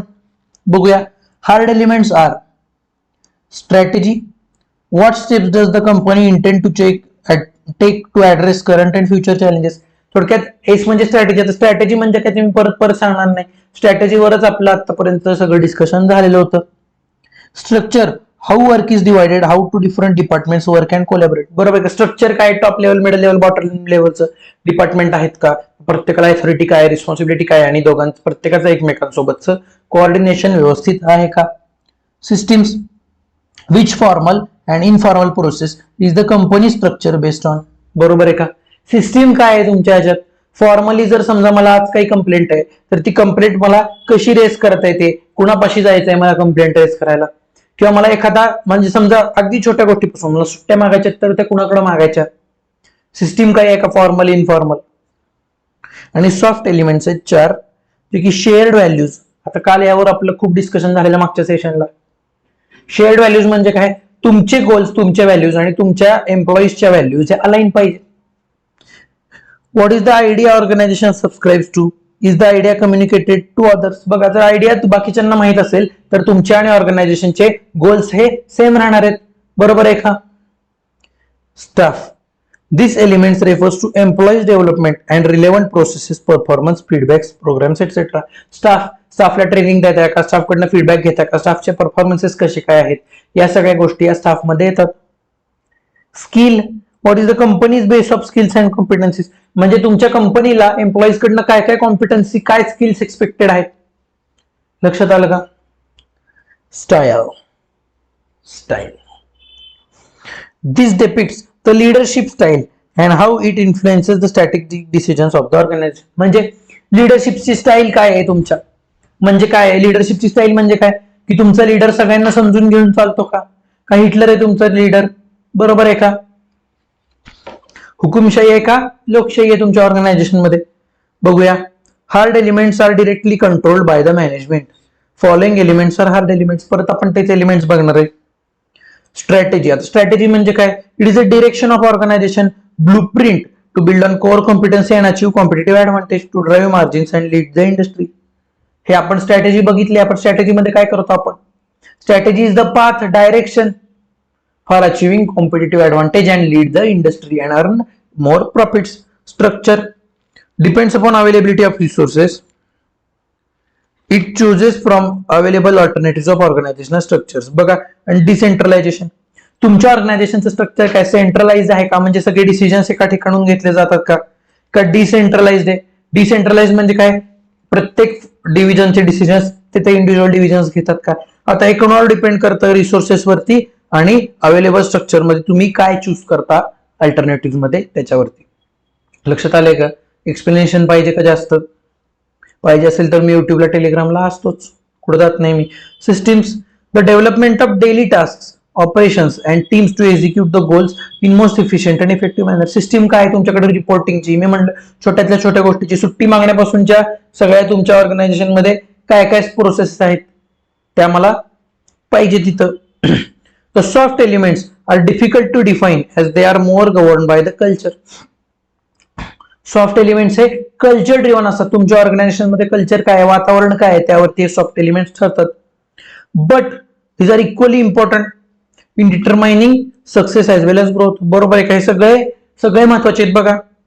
शेअर्ड व्हॅल्यूज, जर तुमच्या आणि तुमच्या ऑर्गनायझेशनचे टॉप मॅनेजमेंटचे गोल्स अलाइन नसतील तर तुम्ही सक्सेस होऊ शकता का, नाही. तुम्ही वेगळ्या दिशेने काम करणार, त्यांना वेगळ्या दिशेने एक्सपेक्टेशन्स असणार आहेत. स्टाईल, तुमचं वर्किंग स्टाईल काय आहे, ऍक्टिव्ह आहे, पॅसिव्ह आहे, कसं आहे, रिएक्टिव्ह आहे, प्रोएक्टिव्ह आहे, कसं आहे. स्टाफ तर सगळ्यात जास्त महत्वाचं आहे, कारण त्यांच्याशिवाय कामच होऊ शकत नाही.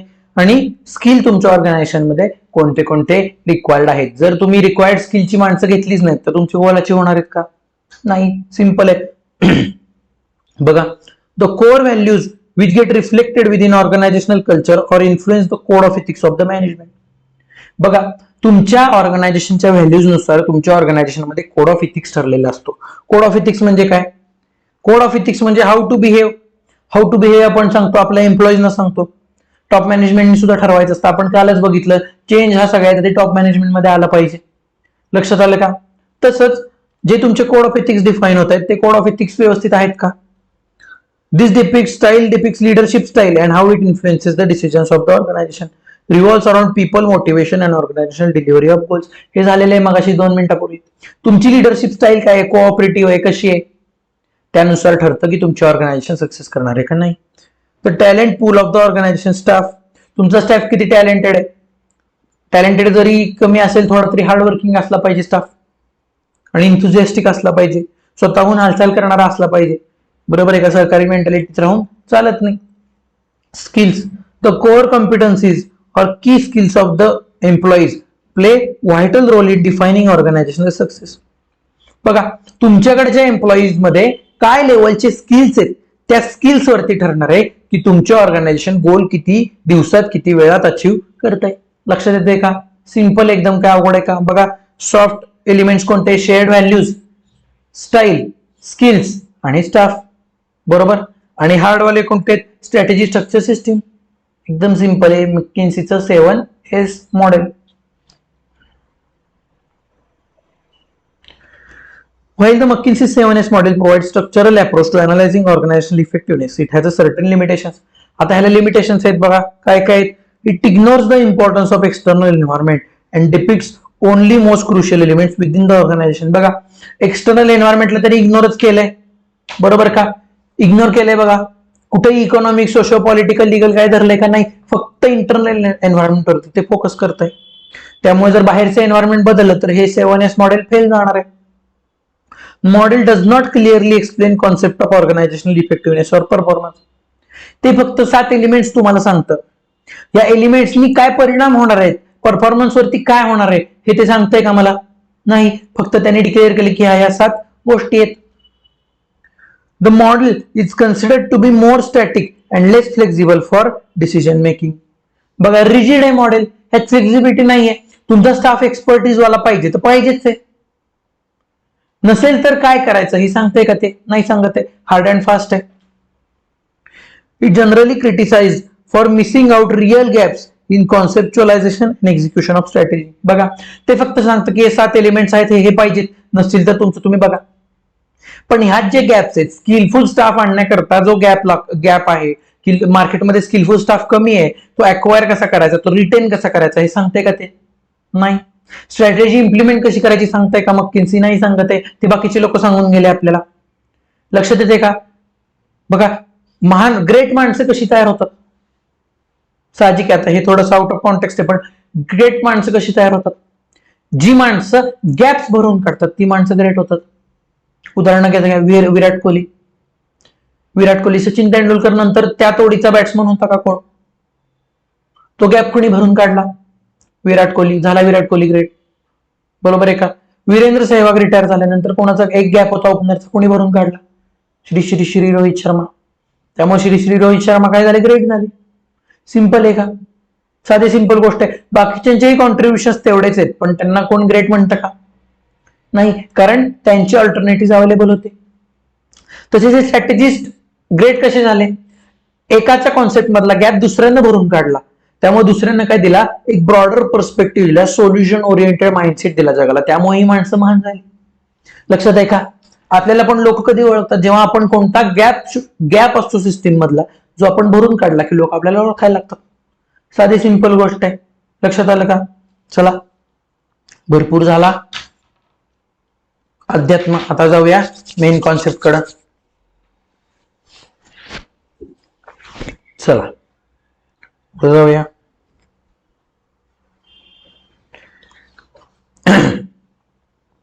बघूया ऑर्गनायझेशन स्ट्रक्चर. आता ऍक्च्युअल ऑर्गनायझेशन स्ट्रक्चर आपण बघणार आहे. Top level, middle level, bottom level कसं असलं पाहिजे, कुणाकुणाचं काय रोल्स आहेत, कुणाकुणाचे काय फंक्शन्स आहेत.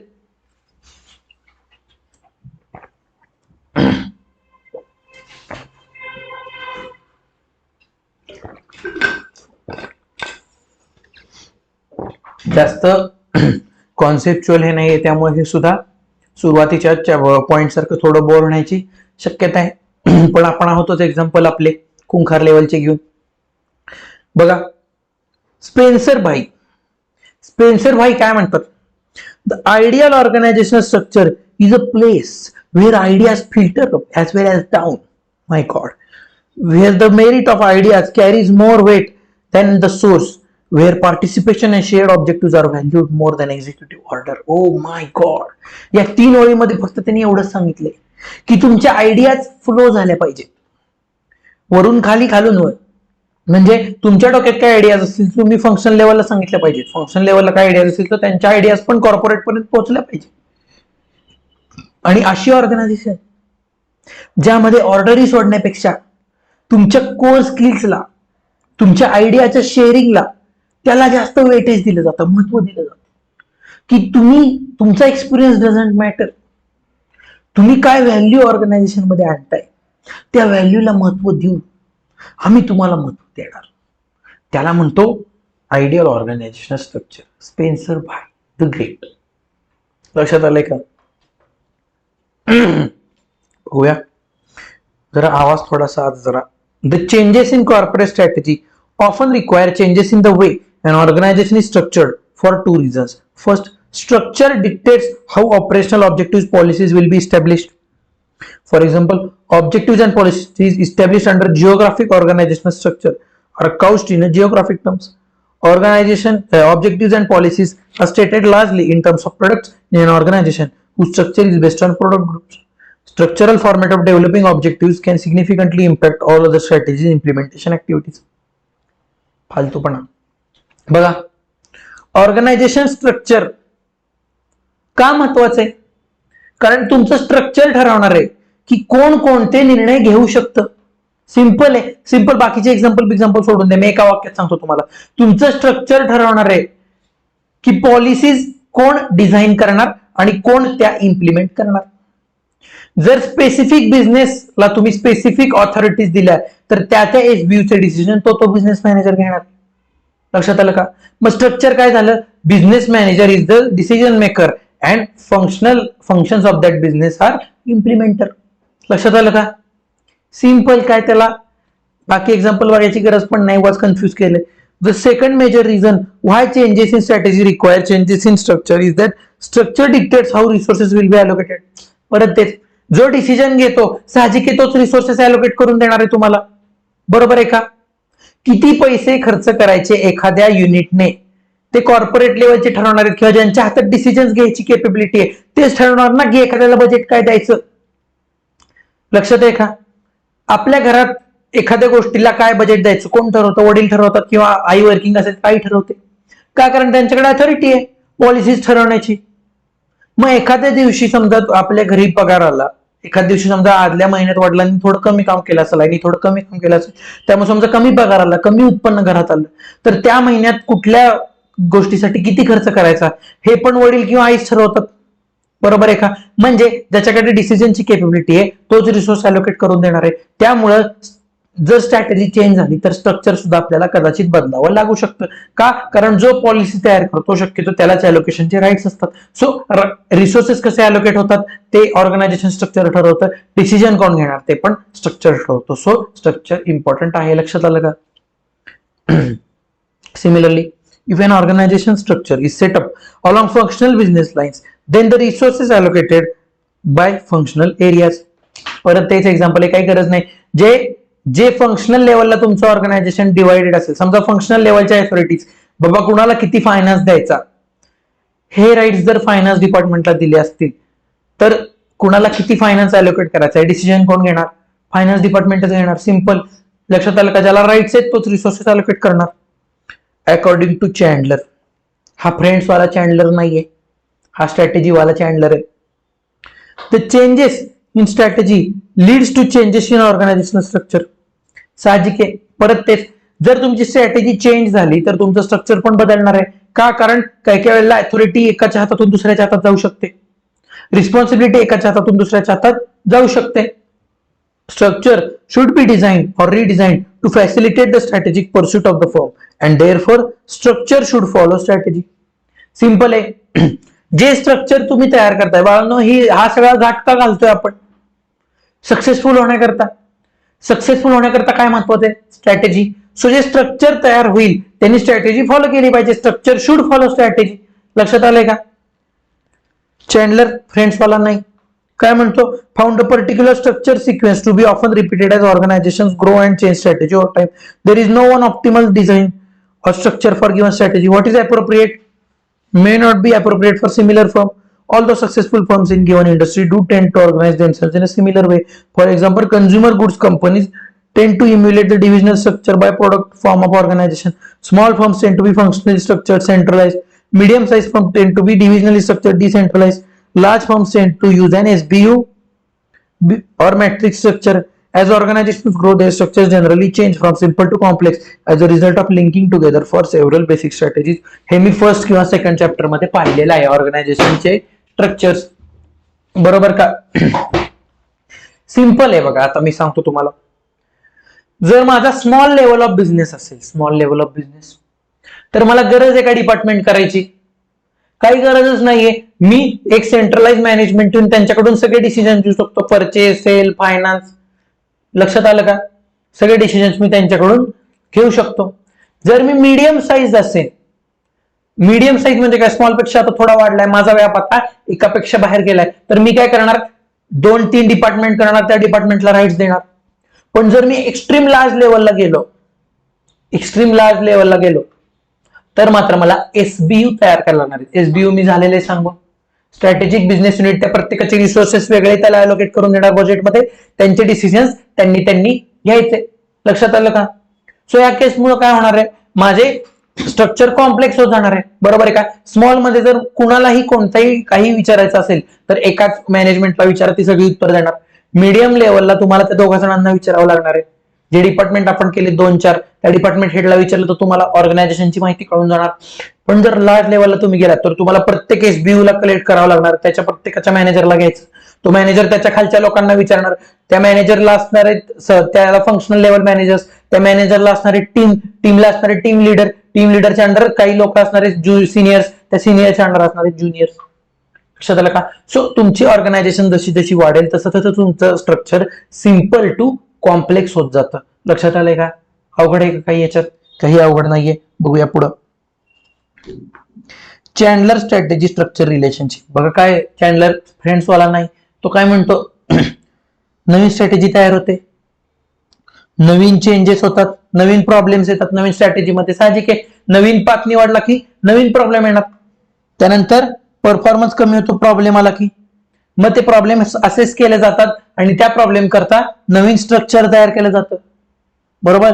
ते स्ट्रक्चरने ऑर्गनायझेशनचा परफॉर्मन्स इम्प्रूव्ह होतो. इम्प्रूव्ह झाला की ते गोल अचीव्ह होतं, ते गोल अचीव्ह झालं की नवीन गोल करता मी पुन्हा नवीन स्ट्रॅटेजी तयार करतो, पुन्हा नवीन प्रॉब्लेम येतात, पुन्हा परफॉर्मन्स कमी होतो, पुन्हा सोल्युशन येतं, पुन्हा नवीन स्ट्रक्चर तयार होतं आणि परफॉर्मन्स वाढतो. तो झाला की ते एक नवीन लेवल अचीव्ह होते, वरच्या लेवलसाठी परत एकदा स्ट्रॅटेजी तयार होते. सिंपल आहे. लक्षात येते का तुम्हाला? आपल्यासारखंच आहे. आज मी ठरवतोय की दिवसा 2 टॉपिक्स करायचे, जर ते 2-2 टॉपिक्स व्हायला लागले तर आता मी काय बघतो, मी 2च्या जागी 3 टॉपिक्स करायला बघतो. बरोबर का? एक्सेप्शन, जी लोक अशी आहेत ते एक्सेप्शन आहे त्याला. लक्षात आलं का? मग नवीन प्रॉब्लेम, मग आपल्याला कळायला लागतं की दिवसा 3 टॉपिक होत नाहीयेत, मग आपला परफॉर्मन्स कमी होतो, मग आपण जरा डिप्रेशन मध्ये जातो. मग काय आपण करतो, नवीन स्ट्रक्चर तयार करतो, मग वेळा बदलतो, थेअरी सकाळी करू, प्रॅक्टिकल दुपारी करू का, दुपारी झोप येते. बरोबर आहे का? मग नंतर काय करतो, 3 टॉपिक होत नाहीत ना, चल 2.5 करू, मग 2.5 अचीव्ह व्हायला लागले की 3ची स्ट्रॅटेजी तयार करतो. लक्षात येते का? हेच आहे जे आपण रिअल लाईफ मध्ये करतो, तेच बिझनेसेस सुद्धा करतात, फक्त ते फायनान्शियली आणि मोठ्या मोठ्या लेवलला जाऊन करत असतात. ओके, एकच मिनिट.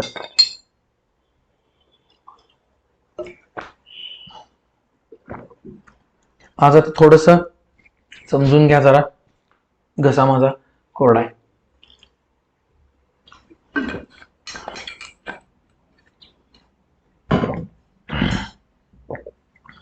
ओके, चला पुढे जाऊया.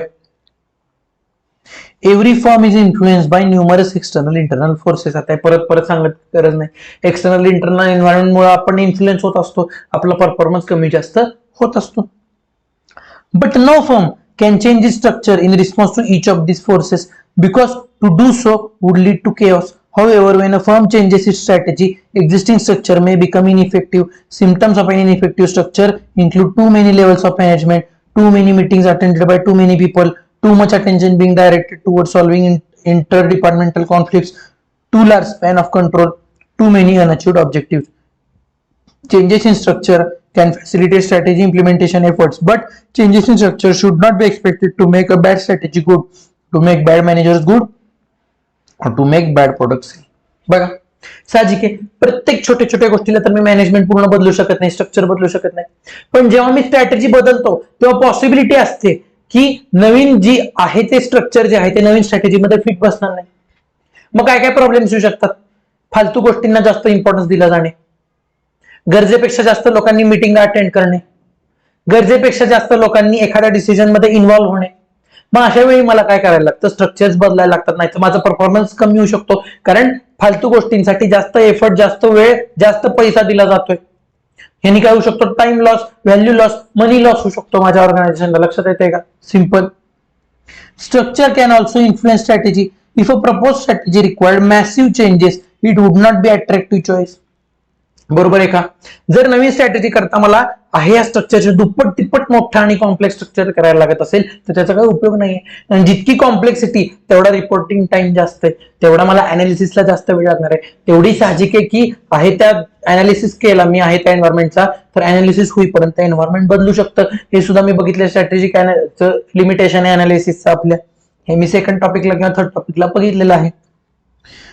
But a more important concern is determining what type of changes are needed to implement and how changes can be accomplished. We will examine this issue by focusing on following basic types of structure. बघा, सगळ्यात महत्वाचं हे की काय बदल करायचा आहे आणि बदलामुळे काय परिणाम होणार आहेत. बरोबर आहे ना? आज मला कळतंय की मला बदल करावा लागणार आहे, पण तो कुठं करायला लागणार आहे, किती करायला लागणार आहे, हे महत्वाचं आहे की नाही? सिंपल. बघा, आपण बेसिक टाइप ऑफ स्ट्रक्चर मध्ये बघणार आहे functional, divisional, divisional by product, by customer, divisional process, SBU and matrix. बघा, 5 ठिकाणी आपण बघणार आहे ऑर्गनायझेशन स्ट्रक्चर. फंक्शनल लेवल त्याच्या लक्षात आलंय. डिव्हिजन बाय जिओग्राफिक एरिया म्हणजे काय? Satara unit, Pune unit, Mumbai unit, Kolhapur unit. बरोबर आहे का? किंवा नॉर्दर्न एरियासाठी नॉर्थ युनिट, सदर्न एरियासाठी सदर्न युनिट, वेस्टर्न साठी वेस्टर्न आणि ईस्ट साठी ईस्ट एरिया युनिट. लक्षात आलं का? Eastern area unit. आणि सेंट्रल साठी central India. Division by product म्हणजे काय? डिव्हिजन बाय प्रोडक्ट म्हणजे टूथपेस्ट डिव्हिजन, ब्रश डिव्हिजन, साबण डिव्हिजन, शॅम्पू डिव्हिजन. लक्षात आलं का? डिव्हिजन बाय कस्टमर म्हणजे प्रीमियम कस्टमर साठी वेगळं डिव्हिजन, एव्हरेज कस्टमर साठी वेगळं डिव्हिजन. बरोबर आहे का? हे डिव्हिजन बाय कस्टमर कुणी केलंय? Maruti Suzuki, normal Maruti Suzuki showroom आणि नेक्सा. नेक्सा प्रीमियम कस्टमर साठी केलेलं आहे. लक्षात आलं का?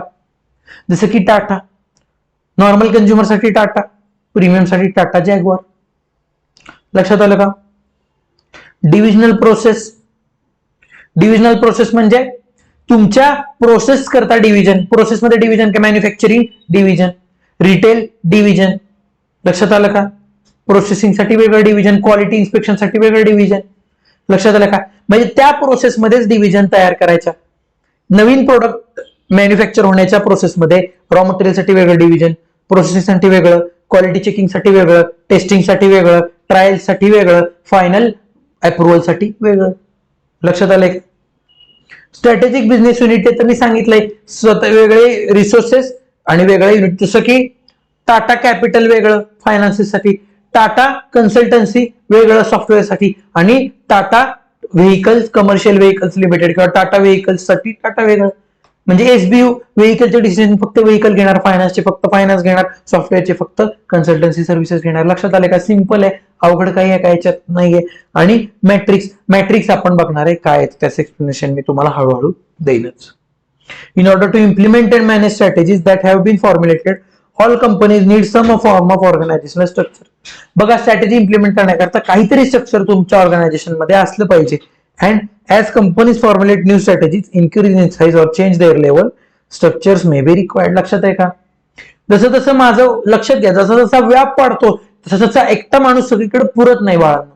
मग त्याला काय करायला लागतं? त्याला वर्क डिव्हाइड करायला लागतं आणि वर्क डिव्हाइड करण्याकरता एक स्ट्रक्चर सेटअप करावं लागतं. लक्षात आहे का? सिंपल आहे. तुम्हालाही जाणवेल जेव्हा तुम्ही आर्टिकलशिप मध्ये जाल, तेव्हा जर तुम्ही मोठ्या साईजच्या फर्म मध्ये गेला तर तुमचं कम्युनिकेशन डायरेक्ट पार्टनरशी, सिनियर सीएशी होत नाही. तुमचं कम्युनिकेशन तुमच्या मॅनेजरशी होतं, ज्याच्या अंडर तुम्हाला अथॉरिटीज दिलेल्या असतात, आणि त्या मॅनेजरचं कम्युनिकेशन मग सिनियर पार्टनरशी होत असतं. हे का? कारण एकटा पार्टनर सगळीकडे नाही बघू शकत बाळांनो. तसं बिझनेस वाढतो तसं त्याला स्ट्रक्चर एक तयार करावं लागतं आणि त्या स्ट्रक्चर थ्रू रिपोर्टिंग केलं तरच इफेक्टिव्ह ऑपरेशन होऊ शकतात. नाहीतर काय होणार आहे? केऑस होणार आहे. आज जेव्हा माझा व्यवसाय वाढतोय तेव्हा मला जर सगळ्या गोष्टी लक्षात ठेवायच्या म्हणल्या तर मला वेळ लागेल. बरोबर आहे का? मी कुठेही फोकस करू शकणार नाही. माझी एक्सपर्टीज आहे, त्या एक्सपर्टीज मध्ये मी फोकस करू शकणार नाही. जसा व्याप वाढेल मला डिवाइडच करावं लागणार आहेत गोष्टी. लक्षात आहे का? सिंपल. त्यामुळे जसं ऑर्गनायझेशन वाढतं तसं स्ट्रक्चर आपल्याला देणं गरजेचं असतं. ओके, घेऊयात 1 मिनिटाचा ब्रेक आणि चालू करूयात टाइप्स ऑफ ऑर्गनायझेशन स्ट्रक्चर. नाही चला बॅक आफ्टर द ब्रेक बघूया types of organization structure. Organization structure is company's formal configuration of its intended roles, processes, governance, authority, decision making. झालेलं आहे आता आपलं बोलणं याबद्दल थोड्या वेळापूर्वी की ऑर्गनायझेशन स्ट्रक्चर मध्ये कोण डिसिजन घेणार, कुणाला काय रिस्पॉन्सिबिलिटी आहे, कुणाची काय अथॉरिटी आहे हे ठरलेलं असतं. लक्षात आहे का? साधं सिंपल गोष्ट आहे.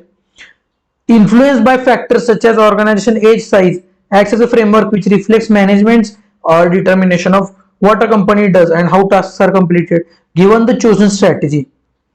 The most important issue is that company structure must be congruent with or fit with the company strategy. बघा साहजिक आहे तुमच्या साईज वरती डिपेंड करणार आहे की ऑर्गनायझेशन स्ट्रक्चर काय असणार आहे, कसं असणार आहे, पण ते जे काही स्ट्रक्चर तुम्ही करणार आहात ते स्ट्रक्चर हे तुमच्या स्ट्रॅटेजीशी जुळतं पाहिजे, नाहीतर तुमची स्ट्रॅटेजी ही जाईल कुठेतरी कोपऱ्यात आणि स्ट्रक्चरवरती तुम्ही खेळत बसाल. लक्षात आलंय का? साधी सिंपल गोष्ट लक्षात आलेली आहे का? बघूया पहिलं स्ट्रक्चर, सिंपल स्ट्रक्चर. ह्यात कॉन्सेप्च्युअल काही नसल्यामुळं ज्या ज्या गोष्टींवरती फोकस ठेवला पाहिजे आपण त्याच गोष्टींवरती फोकस ठेवणार आहोत आणि पुढे जाणार आहोत. लक्षात आलंय का? बघा, simple structure is most appropriate for companies that follow single business strategy, offer a line of product in single geographic market. बघा मला काय लक्षात आलंय, ही स्ट्रॅटेजी कोणा करताय? सिंगल स्ट्रॅटेजी आणि सिंगल मार्केट असणाऱ्या लोकांकरता simple strategy. It's also appropriate for companies implementing focused cost leadership और फोकस डिफरन्शिएशन स्ट्रॅटेजी. सिंपल आहे ना, लिमिटेड मार्केट म्हणजे फोकस स्ट्रॅटेजी, लिमिटेड मार्केट म्हणजे फोकस स्ट्रॅटेजी. बघा फोकस स्ट्रॅटेजीज वापरण्याकरता implementing focused strategies. Simple structure in organization offer owner manager. बघा basic हा जो ओनर आहे तोच मॅनेजर आहे. Owner manager makes all major decision directly, monitors all activities, staff surgeon and executor. लक्षात आलंय का? एकच ओनर आहे तोच मॅनेजर आहे आणि बाकीचे फक्त स्ट्रॅटेजीज एक्झिक्यूट करतात, डिसिजन दिलेले पाळायचं काम करतात. Little specialization of task, few rules, little formalization, unsophisticated systems and direct involvement of owner. हे आहेत कॅरेक्टरिस्टिक्स. लक्षात आलंय का? बघा little specialization, few rules, formalization कमी, अनसोफिस्टिकेटेड आणि डायरेक्ट इन्व्हॉल्वमेंट ऑफ ओनर. लक्षात आलंय का? डायरेक्टली इन्व्हॉल्ड होतो ना मी, साधे सोपे. जर माझ्याकडे 2 ते 3च लोक कामाला असतील तर त्यात पण मी मॅनेजर, सब मॅनेजर, डिव्हिजन मॅनेजर करत बसायचं का? नाही, कॉस्ट वाढते आणि वेळ वाढतो कारण नसताना. बघा in simple structure communication is frequent. बघा कम्युनिकेशन फ्रिक्वेंट आहे, डायरेक्ट आहे आणि नवीन product to be introduce in market quickly. का? कारण डिसिजनला काही लॅडरच नाहीये. लक्षात आलं का? एकच माणूस आहे तो डिसिजन घेतो, त्यामुळे जे काही डिसिजन्स आहेत ते फास्ट होतात आणि इम्प्लिमेंट सुद्धा फास्ट होणार आहे. लक्षात आलंय का? Which can result in competitive advantage. साहजिक आहे जर माझ्याकडे डिसिजन्सला लॅडर्सच कमी असतील, स्टेप्सच कमी असतील तर पटापटा मी कॉम्पिटिशन पेक्षा निर्णय घेणार आणि पटापट प्रोडक्ट्स माझे मार्केटमध्ये घुसणार आहेत. पण ह्याला प्रॉब्लेम्स पण आहेत. काय प्रॉब्लेम आहेत? Few of the coordination problems that are common in larger organization exist. पण आता काय विषय होतो बघा, ह्यानी काय होतं, लार्ज ऑर्गनायझेशन मध्ये कम्युनिकेशनचे प्रॉब्लेम्स असतात. कुणी कुठं कम्युनिकेट करायचं, वर खाली कसं कम्युनिकेशन, कुठल्याही गोष्टीला एक लाईन ऑफ अथॉरिटी असते मोठ्या ह्याच्यात, की काही गोष्टींची अथॉरिटी लिमिटेड लोकांना असते, त्यामुळे वर जा, त्यांनी वेळ जातो. या सगळ्या गोष्टी हे ओव्हरकम करून टाकतं सिंपल स्ट्रक्चर. पण सिंपल स्ट्रक्चरला सुद्धा काही प्रॉब्लेम्स आहेत.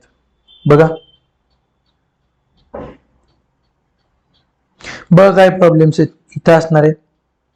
प्रॉब्लेम्स काय आहेत? जे ऍडव्हान्टेज आहेत तेच प्रॉब्लेम्स आहेत. मी सांगतो तुम्हाला, हे कॉन्सेप्च्युअल आहेत. बघा लिटिल स्पेशलायझेशन ऑफ टास्क. लक्षात घ्या, एकच ओनर, एकच मॅनेजर, तो सगळीकडे एक्सपर्ट असू शकतो का? नाही.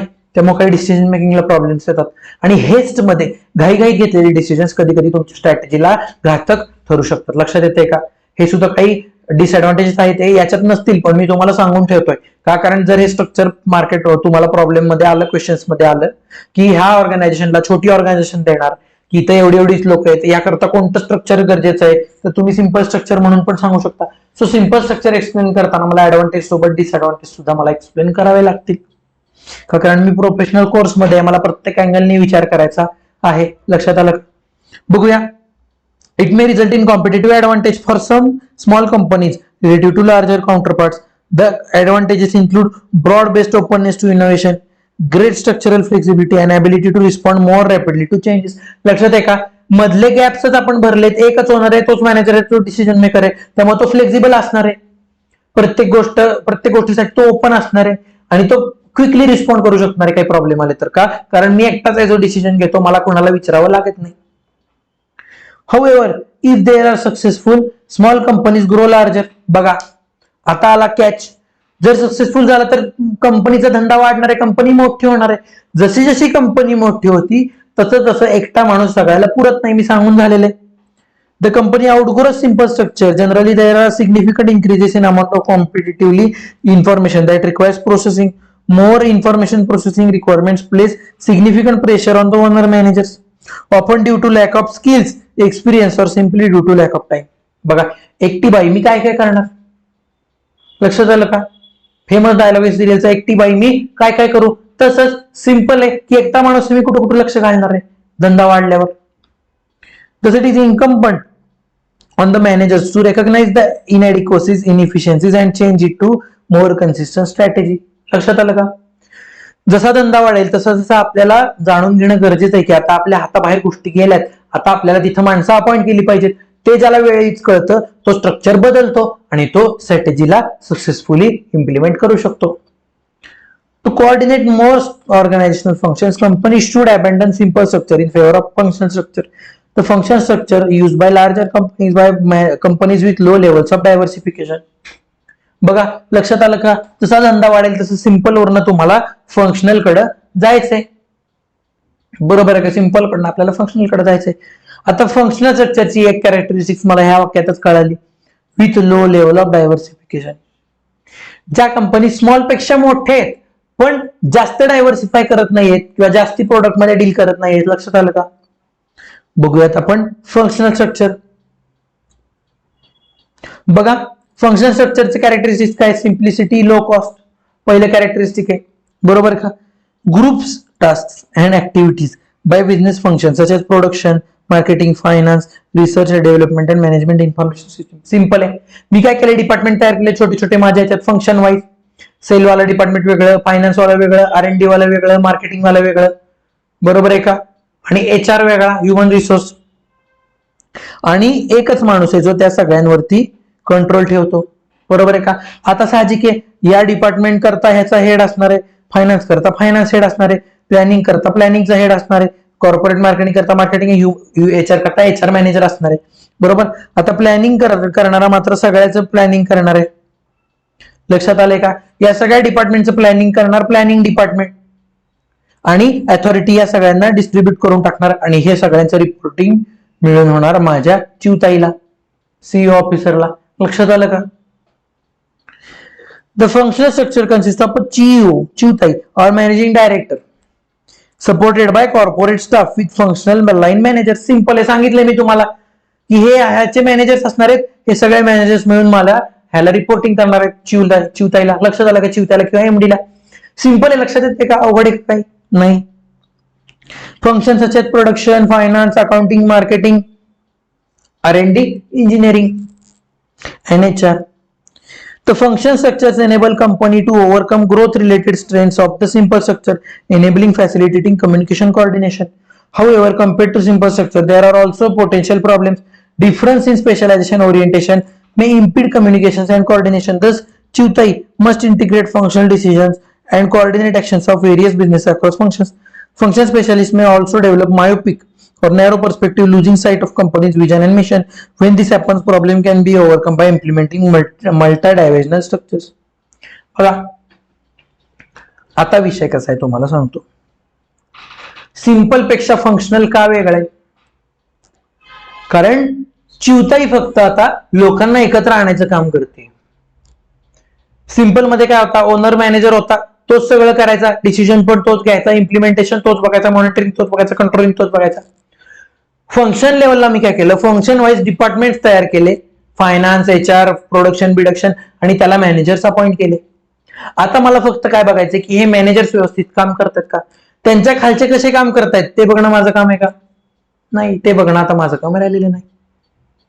मग माझं काम काय आहे की मॅनेजर्स व्यवस्थित परफॉर्म करतात का, मॅनेजर्सचं काम व्यवस्थित चालू आहे, बरोबर का.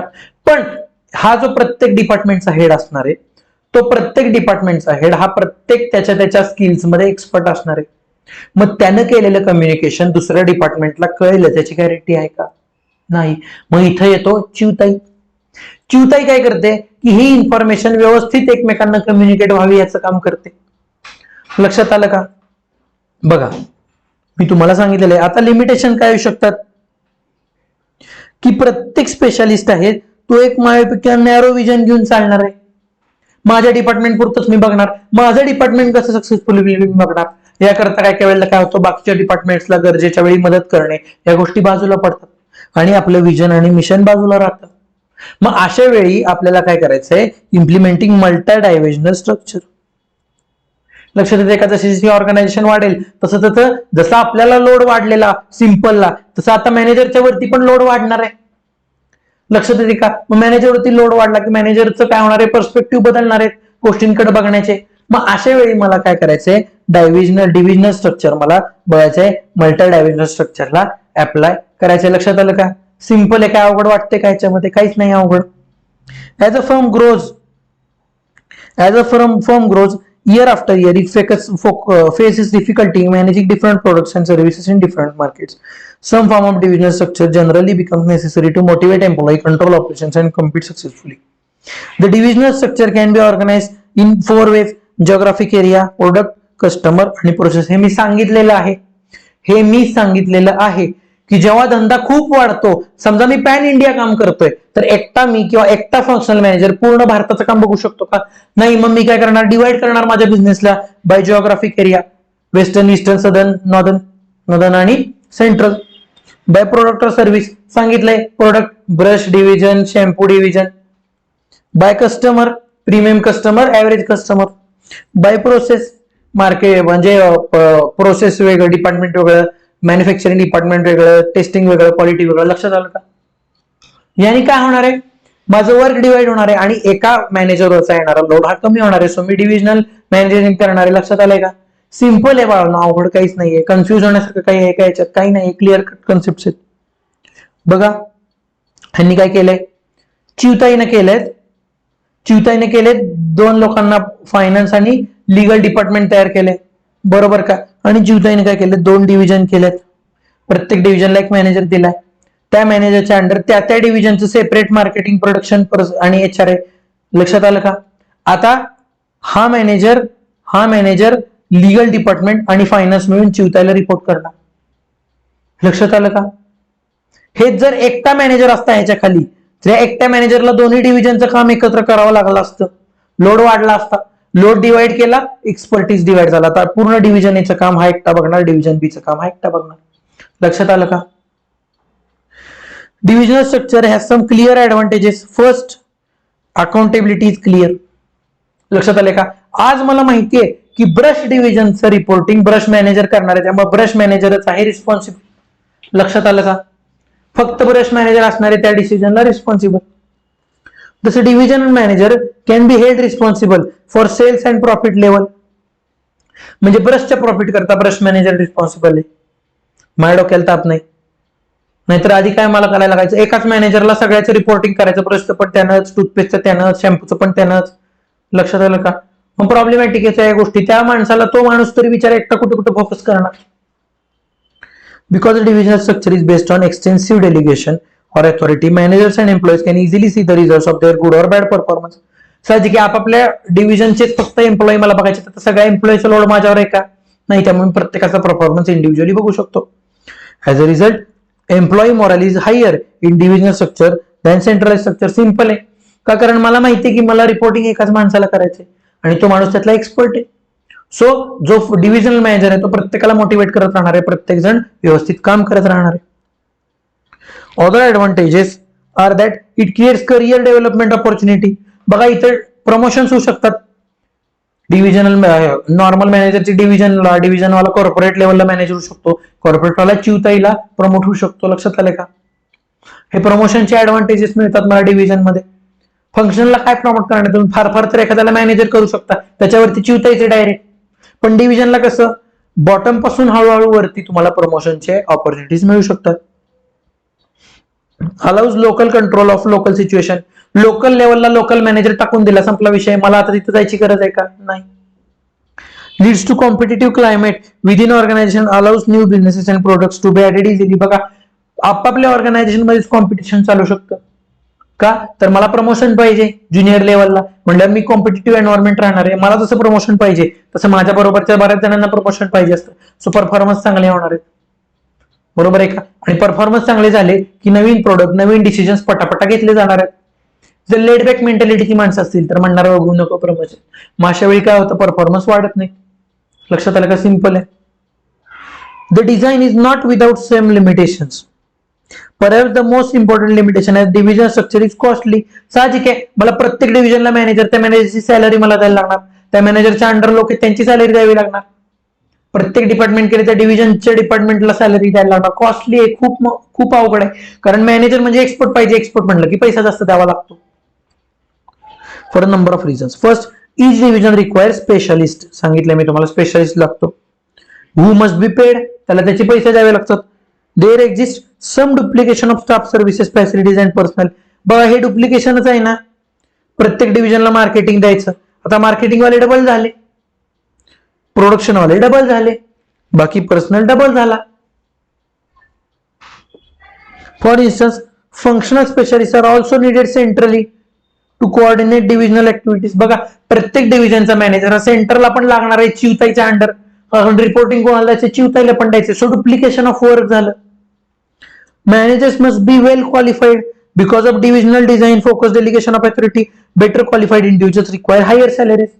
बघा, structure can also be costly because it requires elaborate headquarter driven control system. बघा, कॉस्टली काय? कारण कंट्रोल आहे हेडक्वार्टरचा, सेंटर ऑफिसचा, माझा चिवताईचा. मग प्रत्येक आठवड्याला, प्रत्येक महिन्याला मीटिंग घेणे, त्या मीटिंगचा खर्च आला, डिसिजन कळवण्याचा खर्च आला, नेटवर्क डेव्हलप करण्याचा खर्च आला.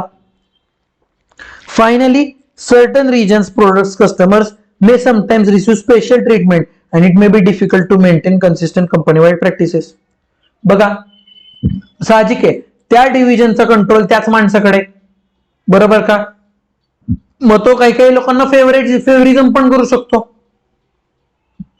बरोबर आहे का? मग काही लोकांना फेवरिझम आलं, काही लोकांना प्रेफरन्सेस देण्यात आले, तर माझी पॉलिसी व्हायलेट होणार आहे का? कारण सगळे, everyone must be treated equally. Nonetheless, for most large organizations and many small firms, the advantages of divisional structure more than offset the limitation. बघा, पण हे लिमिटेशन कसे आहेत? हे लिमिटेशन असे फालतू आहेत.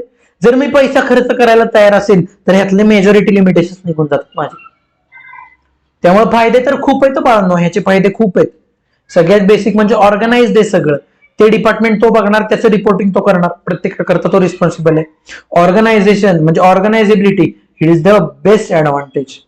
त्यामुळे हे ऍडव्हान्टेज लिमिटेशन्सना आउटगो करतात, आउटकम करून बाहेर पडतात. लक्षात आलं का? आउट परफॉर्म करतात. Division structure by geographic area is appropriate for organization who strategies are formulated to fit the particular needs and characteristics of customer in different area. Simple आहे, एरियामध्येच एरिया स्पेसिफिक जर स्ट्रॅटेजी तयार करत असेल तर division structure by geographic area.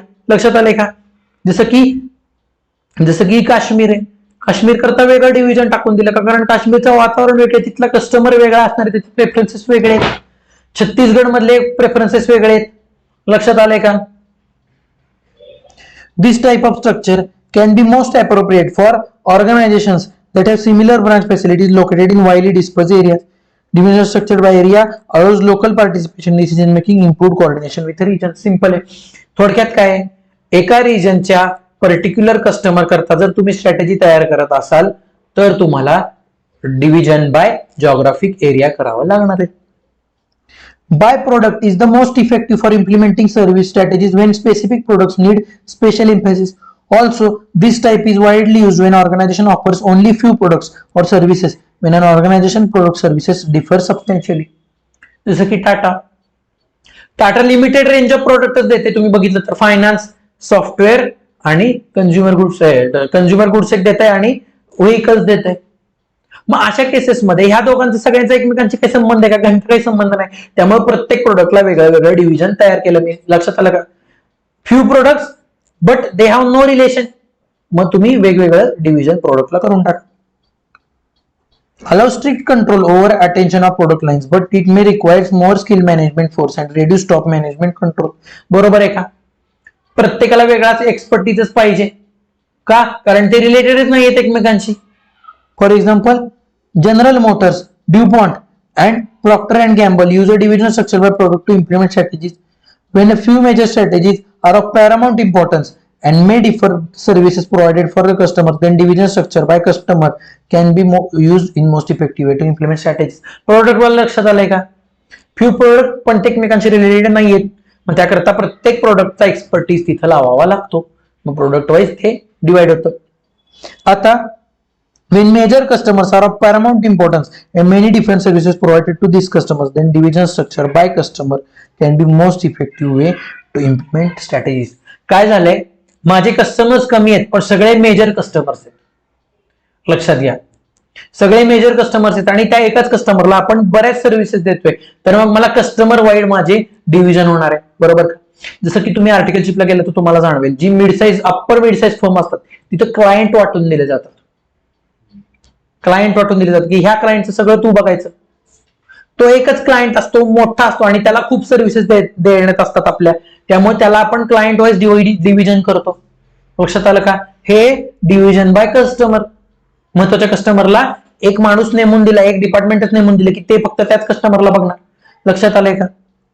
For example, book publishing companies often organize their activities around customer groups such as colleges, secondary schools, and private commercial schools. Some airline companies have two major customer divisions, passengers and cargo. Bulk are often organized in divisions such as personal banking, corporate banking, etc. लक्षात आले का? Best example आहे book publisher. Book publishing मध्ये divisions असतात की शाळेची पुस्तकं हा बघणार, कॉर्पोरेट पुस्तकं हा बघणार, कॉलेजवाल्यांची हा बघणार. का? कारण कस्टमर ग्रुपच वेगळा आहे. बरोबर आहे का? त्याला सर्व्हिसेस वेगळ्या वेगळ्या द्यायच्यात आपल्याला. Structure by process is similar to functional structure because activities are organized according to way work is actually performed. However, key difference between two designs is that functional departments are not accountable for profits, whereas divisional process departments are evaluated on this criteria. बघा, function आणि process मध्ये हाच फरक आहे की process जी आहे ती process एका डिपार्टमेंटमध्ये पण प्रोसेस मॅनेजर्स असू शकतात. जसं की परचेस डिपार्टमेंट मध्ये पण तुम्ही प्रोसेसेस लावू शकता. कशी प्रोसेस? परचेस वाला वेगळा, आलेल्या गुड्सचं स्टोरेज करणारा वेगळा, आलेल्या गुड्सची क्वालिटी चेकिंग करणारा वेगळा. ही प्रोसेस आहे बाळांनो परचेसची, की आलेले गुड्स व्यवस्थित आहेत का. सो या पर्टिक्युलर प्रोसेस करता मी प्रोसेस मॅनेजर लावलो. सो डिवाइड काय केलं मी, फंक्शनल मध्ये पण डिवाइड केला की प्रोसेस काय आहे. लक्षात आलं का? आता ह्युमन रिसोर्स मध्ये प्रोसेस काय आहे, रिक्रुटमेंट करणारा वेगळा, लोक आयडेंटिफाय करणारा वेगळा, त्यांना ट्रेनिंग देणारा वेगळा, प्रोसेस मॅनेजर्स. ह्या लोकांना आपण बघतो कॉस्ट वाईज की प्रत्येक जण किती कॉस्ट इन्कर करतोय, त्याचा माझ्या प्रॉफिटवरती इम्पॅक्ट होणार आहे.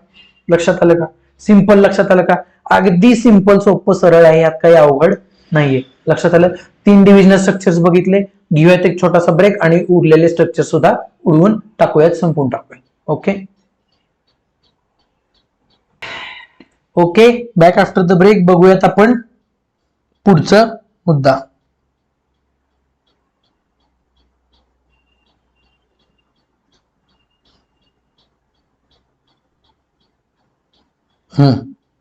Multi-divisional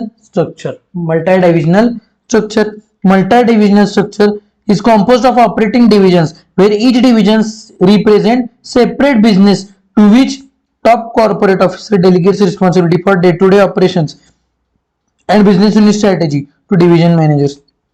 By such delegation, the corporate office is responsible for formulating, implementing overall strategy and manages division through strategic financial controls. M-form structure was developed in 1920s in response to coordination and control-related problems in large firms. Functional departments often had difficulty dealing with distinct product lines and markets, especially in coordinating conflicting priorities among the products. Costs were not allocated to individual products, but so it was not possible to assess an individual product's profit contribution. Loss of control meant the optimal allocation of firm resources between products was difficult. Top managers become over-involved in solving short-term problems and neglected long-term strategic issues. बघा, थोडक्यात काय आहे multi divisional structure. Multi divisional structure म्हणजे काय? Separate बिझनेसलाच separate division करून टाकायचं. थोडक्यात काय, किंगफिशर एअरलाइन्स आणि किंगफिशर स्पार्कलिंग वॉटर हे काय सेपरेट बिझनेसेस आहेत, त्याला सेपरेट डिव्हिजन करायचं. म्हणजे मला प्रत्येक प्रोडक्टचा, प्रत्येक डिव्हिजनचा सेपरेट प्रॉफिट मला कळेल. लक्षात आलं का? सिंपल आहे. Multi divisional structure calls for creating separate divisions each representing a distinct business. Distinct business. बघा, डिव्हिजनल आणि मल्टी डिव्हिजनल मध्ये काय फरक आहे? डिव्हिजनल आणि मल्टी डिव्हिजनल मध्ये हाच फरक आहे की डिव्हिजनल स्ट्रक्चर मध्ये तुम्हाला बिझनेस एकच होता, त्या एका बिझनेस मध्ये तुम्ही डिव्हिजन करत होता. आता मल्टी डिव्हिजनल मध्ये बिझनेसच वेगवेगळे आहेत आणि त्याची आपण डिव्हिजन करत आहोत. लक्षात आलंय का? बेसिक फरक एवढंच आहे.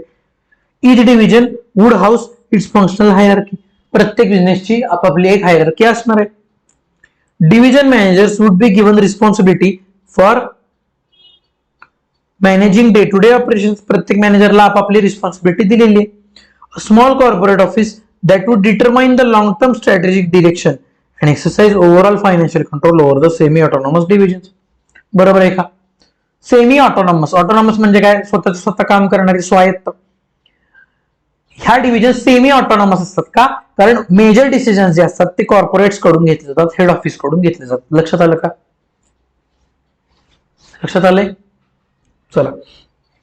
दिस would enable the firm to more accurately monitor the performance of individual business, simplifying control problems, facilitate comparisons between divisions, improving allocation of resources, and stimulate managers of poorly performing divisions to seek ways to improve performance. बघा, आता मला काय कळेल? प्रत्येक बिझनेसचा separate performance कळेल, प्रत्येक बिझनेसचा separate performance, separate profit, separate sales कळतील आणि ज्या डिव्हिजनचा परफॉर्मन्स पुअर आहे त्या माणसावर मला ऍज अ कॉर्पोरेट स्ट्रॅटेजिस्ट वरच्या लेवलचा मला फोकस करता येईल. संपला विषय. Simple. When a firm is less diversified, strategic controls are used to manage divisions. Strategic control refers to operational understanding by corporate offices of the strategy being implemented within firm's separate business units. थोडक्यात काय आहे की प्रत्येक division आपापली काय strategy maintain करते ती strategy समजून घेणे म्हणजे स्ट्रॅटेजिक कंट्रोल. आणि समजून घेऊन त्याच्यातले लॅक्युनाज असतील, त्याच्यातल्या ज्या चुकीच्या गोष्टी असतील त्या बाहेर काढून त्याच्यावरती इम्प्रुव्हमेंट सजेस्ट करणे. Strategic control. लक्षात आलं का? Strategic control. Increasing diversification strains corporate officers' abilities to understand the operations of all its business units and divisions are then managed by financial controls, which enable corporate officers to manage cash flow of the divisions through budgets and emphasis of profit on distinct businesses. However, because of financial controls are focused on financial outcomes, they require each division's performance be largely independent of the performance of other divisions. So, strategic business units come to picture. बघा, आता विषय कसं झालंय की जसा जसा तुमचा धंदा वाढेल तसं तसं मला प्रत्येक डिव्हिजनच्या स्ट्रॅटेजी समजून घेणं अवघड आहे. बरोबर. आणि प्रत्येक डिव्हिजनचे फायनान्सेस सुद्धा मला ऍज अ हेड ऑफिस समजून घेणं अवघड आहे. मग मी काय करतो? मग इथं पिक्चर मध्ये SBU, strategic business unit. Strategic business unit म्हणजे काय? त्या युनिटच्या स्ट्रॅटेजी तेच डिझाईन करतात. मल्टी डिव्हिजनल मध्ये स्ट्रॅटेजी कॉर्पोरेटच डिझाईन करत होतं. लक्षात घ्या. मल्टी डिव्हिजन मध्ये स्ट्रॅटेजी कॉर्पोरेटच डिझाईन करत होतो, पण एसबीयू ला स्वतःचे स्ट्रॅटेजीज, स्वतःचे रिसोर्सेस आणि स्वतःचे इम्प्लिमेंटेशन असतात. लक्षात आलं का? जसा बिझनेस वाढेल तसं तसं मी प्रत्येकाची स्ट्रॅटेजी कशी समजून घेऊ शकतो. त्यामुळे स्ट्रॅटेजीचे राईट्स सुद्धा मी गिव्ह अप करतो आणि त्या पूर्ण बिझनेसला त्याच्या स्ट्रॅटेजीचे राईट्स देऊन टाकतो. लक्षात आलंय का? सिंपल झालं स्ट्रॅटेजिक बिझनेस युनिट. तर concept is relevant to multi product, multi business enterprise. बघा, मल्टी प्रोडक्ट, मल्टी बिझनेस. तेव्हा प्रत्येक बिझनेसचं सेपरेट युनिट करून द्या, त्याच्या स्ट्रॅटेजी म्हणायचं तुमची, तुम्ही काय जग मारायची जग मारायची. लक्षात आलं का? मला फक्त रिपोर्टिंग द्यायचं. लक्षात आलं का? It is impractical for an enterprise which a multitude of businesses to provide separate strategic planning to each one of its product.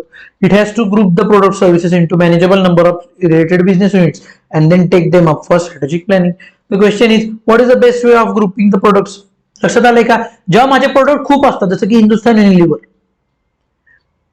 Brush आहे, साबण आहे, तुमचे डिटर्जंट आहेत, मीठ आहे, शॅम्पू आहे, हेअर केअरचे बाकीचे प्रोडक्ट्स आहेत, स्किन केअरचे प्रोडक्ट्स आहेत, एवढे मल्टी प्रोडक्ट, मल्टी बिझनेस जे एंटिटीज आहेत त्यांना मग काय करावं लागतं? प्रत्येक प्रोडक्टला, प्रत्येक बिझनेसला मी स्ट्रॅटेजी तयार करू शकतो का? नाही. मग मी काय करतो, ग्रुप तयार करतो प्रत्येकाचा, स्ट्रॅटेजिक बिझनेस युनिट ग्रुप, आणि ते ग्रुपिंग करतो, त्या ग्रुपला त्याचे त्याचे राईट्स देतो आणि त्या ग्रुप स्पेसिफिक स्ट्रॅटेजीज तयार करतो. लक्षात येत आहे का? एन एसबीयू, एसबीयू हे काय आहे? एसबीयू मोस्ट इम्पॉर्टंट आहे या चॅप्टर मध्ये. एसबीयू मोस्ट इम्पॉर्टंट आहे बघा. Is a grouping of related businesses which is amendable to composite planning treatment. As per the concept, multi-business enterprise groups its multitude of business into few distinct business units in a scientific way. The purpose is to provide effective strategic planning treatment to each one of the product and business. बघा, business आणि प्रोडक्टचा एक group तयार करायचा आणि त्या ग्रुपला काय करायचं, त्या ग्रुपला स्वतःचे राईट्स द्यायचे, त्या बिझनेस ग्रुपचे स्वतःचे त्या स्ट्रॅटेजीज तयार करून त्यांना त्यांच्या ट्रीटमेंट करायचे, राईट्स द्यायचे. 3 most important characteristics of SBU are: is a single business or collection of related businesses, offer for independent planning, might be physically stand alone from the rest of the organization. बघा, independently एकतर त्याचं planning होऊ शकतं आणि बाकीच्यांपेक्षा वेगळं होऊन त्याचं प्लॅनिंग आपण करू शकतो. स्वतःचे कॉम्पिटिटर्स असतात. बघा, थोडक्यात काय, इंडिपेंडेंट आहे, एक सेपरेट बिझनेस किंवा group of business. Manager who has responsibility for planning and profit performance and who has control for profit influencing factors. बघा, त्याचं स्वतःचं प्लॅनिंग आहे, स्वतः तो रिस्पॉन्सिबल आहे आणि स्वतः तो त्या प्रॉफिट करता रिस्पॉन्सिबल आहे, स्वतः त्या प्रॉफिटवर कंट्रोल आहे. थोडक्यात काय, इंडिपेंडेंट युनिट आहे बिझनेसचं. Historically, large business firms were handling business planning on a territorial basis since their structure was territorial. Many cases, such structure was outcome of manufacturing, logistics. Often, structure does not suit the purpose of strategic planning. काही लोक काय करायचे, आधी territory wise business divide व्हायचा, म्हणजे काय की बाबा साऊथ एरिया, नॉर्थ एरिया वगैरे, किंवा लॉजिस्टिक्स वाईज की जिथं जिथं ट्रान्सपोर्टेशन चांगलं आहे तिथं त्या हिशोबाने बिझनेस डिवाइड व्हायचा. एअर ट्रान्सपोर्टवाले एअर वेगळी डिव्हिजन व्हायची, एसबीयू. त्याच्यानंतर वॉटर ट्रान्सपोर्टरला वेगळं व्हायचं, रोड ट्रान्सपोर्टरला वेगळं व्हायचं. पण हे फिजिबल आहे का? नाही का, कारण एक एरिया असा असू शकतो जिथे तिन्ही ट्रान्सपोर्ट लागतात. लक्षात येते का? अशा वेळी काय केलं त्यांनी, ग्रुपिंग करायला सुरुवात केली की सिमिलर प्रोडक्ट ग्रुप करायचा आणि त्याला वेगळी इंडस्ट्री, त्याला त्याच्या स्ट्रॅटेजीज, त्याचं सगळं त्यांनी. When planning was carried out treating territories as the units of planning, it gave rise to 2 kinds of difficulties. Since a number of territorial units handled the same product was getting varied as strategic planning treatments. And since given territorial planning unit carried different and unrelated product with dissimilar characteristics were getting same strategic planning treatment. बघा, simple आहे, लक्षात घ्या. एकच brush मी भारतात पूर्ण विकतो, मग काय व्हायचं, प्रोडक्ट सेम आहे पण त्याला 4 रिजन मध्ये 4 वेगळ्या स्ट्रॅटेजीज वापरल्या जायच्या. बरोबर आहे का? किंवा एकाच रिजन मध्ये मी ब्रश पण विकतोय, शॅम्पू पण विकतोय, मीठ पण विकतोय, बरोबर, पण त्या रिजनला सेम स्ट्रॅटेजी असल्यामुळे तिन्ही प्रोडक्टला मिळून एकच स्ट्रॅटेजी वापरली जायची. हा प्रॉब्लेम असायचा टेरिटोरियल डिवाइड केल्यामुळे. लक्षात आलं का? The concept of SBU breaks away from its practice, recognizes that just because a firm is structured into number of units, 6 units is not necessarily 6 different businesses. लक्षात आलं? जर तुमच्या व्यवसायाचे 6 युनिट असतील म्हणजे 6 ब्रांचेस असतील, ह्याचा अर्थ असा नाही की तुमचे 6 वेगवेगळे बिझनेसेस आहेत. एकाच बिझनेसच्या 6 ब्रांचेस पण असू शकतात. लक्षात आहे का? एसबीयू काय करतं, एसबीयूच्या शब्दात आहे बिझनेस, म्हणजे बिझनेस ज्याचे सेम सिच्युएशन, जे सेम कॅरेक्टरिस्टिक्सचे बिझनेस आहेत त्याला एक युनिट मध्ये कन्सिडर करायचं. लक्षात आलं का? सिंपल आहे. अवघड काही शिकवतोय का मी आतापर्यंत? नाही. अवघड फक्त आयुष्य, ते पण आता अवघड राहिलेलं नाहीये सोशल मीडिया आल्यापासून. The endeavour should be to group the business. 1 minute light गेलेली आहे इथं, असो दे. एक पॉइंट संपू आपण. To the business into an appropriate number of strategic business units before the firm takes up strategy formulation task. बघा, काय करायचंय, स्ट्रॅटेजी तयार करण्याआधी प्रत्येक बिझनेसचं सेपरेट युनिट आपल्याला तयार करायचं आहे, सेपरेट स्ट्रक्चर आपल्याला प्रत्येक बिझनेसचं तयार करायचंय. लक्षात आले का? प्रत्येक बिझनेसचं सेपरेट युनिट तयार करायचं. असे बिझनेसेस जे कॉमन आहेत असे बिझनेस एकत्र करायचे आणि त्या बिझनेसचं एक सेपरेट युनिट तयार करायचं, ज्याला आपण म्हणणार आहे स्ट्रॅटेजिक बिझनेस युनिट, जे कसे असणार आहे, सिमिलर बिझनेस असलेले एकत्र असतील आणि त्याला त्याचे वेगवेगळे कॅरेक्टरिस्टिक्स, त्याला त्याचे वेगवेगळे स्ट्रॅटेजिक प्लॅनिंग, त्याचे वेगवेगळे स्ट्रॅटेजिक मॅनेजर्स असणार आहेत. लक्षात आलं का? Simple. The SBU structure is composed of operating units where each unit represent separate business to which the top corporate officer delegates responsibility for day-to-day operations and business unit strategy to its managers. By such delegation, the corporate office is responsible for formulating overall strategy and manages SBUs through strategic and financial controls. Hence, the SBU structure groups similar product into business units and delegates authority responsibility for each unit to senior executive who reports directly to chief. लक्षात आलं का? काय केलंय मी बिझनेसला separate units मध्ये divide केलं. म्हणजे काय? Similar kinds of business ला मी एक युनिट तयार केलं. त्या युनिटला त्याला दिला मॅनेजर, त्या मॅनेजरला सगळे राईट्स दिले. आता तो मॅनेजर रिपोर्टिंग करणार आहे माझ्या चिवताईला. लक्षात आलं का? त्याला म्हटलं तुझी तू स्ट्रॅटेजी तयार कर, तुझं तू एक्झिक्यूट कर, तुझं तू रिझल्ट घे आणि मला फक्त रिपोर्टिंग कर. लक्षात आलं का? This change in structure can facilitate strategy implementation by improving coordination between similar divisions and channeling accountability to distinct business units. बरोबर आहे का? आता मी काय केलं, माझ्या बिझनेसला डिवाइडच केलं वेगवेगळ्या बिझनेसेस मध्ये आणि प्रत्येक बिझनेसला राईट दिले. आता मला काय लक्षात येईल की टूथब्रशचा बिझनेस माझा किती व्यवसाय देतोय, मिठाचा बिझनेस किती व्यवसाय देतोय, टॅक्सीचा बिझनेस किती व्यवसाय देतोय, माझा एरोप्लेनचा बिझनेस मला किती व्यवसाय देतोय. लक्षात आलंय का? सिंपल आहे. बघा, प्रेसिडेंट म्हणजे चिवताई. चिवताईने काय केलं? R&D केलं तयार, corporate finance, planning, corporate marketing, corporate human resources. Corporate म्हणजे हे टॉप लेवल वाले आहेत. हे काय करणार? ओव्हरऑल स्ट्रॅटेजी तयार करणार. कॉर्पोरेट ह्युमन रिसोर्स म्हणजे किती पण एसबीयू असू देत, सगळ्या एसबीयूनी ही HR ची स्ट्रॅटेजी बेसिकली फॉलो करायची. आता ह्या सगळ्यांच्या अंडर आले 4 बिझनेस युनिट आणि त्या युनिटच्या प्रत्येकाला डिव्हिजन्स दिल्या. या युनिटकडे पूर्ण डिव्हिजनचे राईट्स आहेत, पूर्ण डिव्हिजनचे डिसिजन्स हे युनिट घेऊ शकतात. लक्षात आलं का? सिंपल आहे. अवघड काय वाटतंय का तुम्हाला याच्यात? नाहीये. बघा, SBU structure consist of at least 3 levels: corporate headquarters, SBU and divisions group by related business. आता प्रत्येक डिव्हिजनला मॅनेजर, मॅनेजरला फंक्शनल मॅनेजर, फंक्शनल मॅनेजर्सना त्यांच्या टीम्स असणार आहेत. 3 आहेत बघा, कोणते? कॉर्पोरेट हेडक्वार्टर्स, एसबीयू आणि डिव्हिजन. लक्षात आलं का? This enables company to more accurately monitor performance of individual business, simplifying controls. Also facilitates comparisons between divisions, improving the allocation of resources, and can be used to simulate managers of poorly performing divisions to seek ways to improve performance. बघा, साहजिक आहे. आता काय होणार आहे बाळांनो? आता तुम्ही ह्या केस मध्ये बघितलं तर मला कळताना, जो की मी प्रेसिडेंट आहे चिवताई, आता मला कळताना काय कळणार आहे की एसबीयू 1 चा परफॉर्मन्स किती तेही कळणार आहे, बीचाही कळणार आहे. बरं, बीचा तर कळणारच आहे, पण त्यातल्या डिव्हिजनचं पण इंडिव्हिज्युअल परफॉर्मन्स मला कळणार आहे. बरोबर का? या दोन्हीचं मी कंपॅरिझन करू शकतो. या एसबीयूचं दुसऱ्या एसबीयूशी कंपॅरिझन करू शकतो. एका एसबीयूच्या डिव्हिजनचं दुसऱ्या एसबीयूच्या डिव्हिजनशी सुद्धा मी कंपॅरिझन करू शकतो. करू शकत नाही? मी करू शकतो. आता मला इझी झालं. आता मला काय कळेल? प्रत्येक बिझनेस मध्ये सुद्धा कुठं कुठं चुकतंय हेही मला कळेल. खूप डिटेलमध्ये जाऊन मला रिपोर्टिंग होणार आहे. लक्षात आलं का? This means that within each SBU, divisions are related to each other, or also SBUs that are unrelated to each other. Within each SBU, divisions producing similar products can be organized to achieve synergy. Individual SBUs are treated profit centers and controlled by headquarters can concentrate on strategic planning then operational control so that individual divisions can react more quickly to environmental changes. लक्षात आलं का? SBU मधल्या divisions अशाही असू शकतात ज्या एकमेकांशी related आहेत. म्हणजे एकमेकांशी रिलेटेड आहेत त्यांचं एकमेकांसोबत कोऑर्डिनेशन लावून द्यायचं. ज्या अनरिलेटेड आहेत त्यांचं इंडिव्हिज्युअल प्लॅनिंग करायचं. सो एसबीयूचं काम काय आहे? रिलेटेड डिव्हिजन्सला एकत्र काम करून द्यायचं आणि अनरिलेटेड डिव्हिजनचं प्लॅनिंग करायचं. ओव्हरऑल सगळ्या एसबीयूचे डिव्हिजन्स स्ट्रॅटेजिक डिसिजन्स घ्यायचे आणि ते इम्प्लिमेंट करायचे.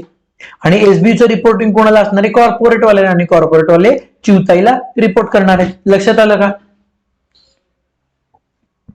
For example, Sony has been restructuring to match the SBU structure with its 10 internal companies are organized into 4 strategic business units because it has been pushing the company to make better use of software products and content in its televisions and audio gear to increase profitability. बघा, त्यांनी काय केलं? सोनीने काय केलं? आपले businesses divide केले आणि प्रत्येक बिझनेस स्टडी केलं. जसं की Sony games, Sony music, Sony films. बरोबर आहे का? त्यानंतर सोनीचे इलेक्ट्रॉनिक प्रोडक्ट्स, सोनीचे टेलिव्हिजन. बरोबर आहे का? त्यांनी काय झालं? By strategy, Sony is one of the few companies that have the opportunity to integrate software and content across broad range of consumer electronic products. आता काय केलं, सोनीनं स्वतःचं सॉफ्टवेअर तयार केले आणि ते सॉफ्टवेअर आपापल्या प्रोडक्टमध्ये इन्क्लूड करून घेतले. लक्षात आलं का? हे कशामुळे झालं? त्यांनी डिव्हिजनच केले, बिझनेसच डिवाइड केले. त्यामुळे प्रत्येक बिझनेस आपापल्या कॅपॅबिलिटीवर फोकस करू शकला. सॉफ्टवेअर फोकस करू शकले आणि त्यांनी ते प्रोडक्ट डेव्हलप करून आता काय केलं, आपलं सॉफ्टवेअर इन हाऊस सुरू केलं आणि आपापल्या प्रोडक्ट्सना वापरायला सुरुवात केली. लक्षात आलं का? यांनी फायदा काय झाला? आता मी स्वतःच सॉफ्टवेअर स्वतःच्याच बिझनेसमध्ये वापरू शकलो. लक्षात आलं का? Simple. The principle underlying the grouping that is all related products from the standpoint of function should fall under one SBU. In other words, SBU concept helps multi-business corporation in grouping its businesses into few distinct business units.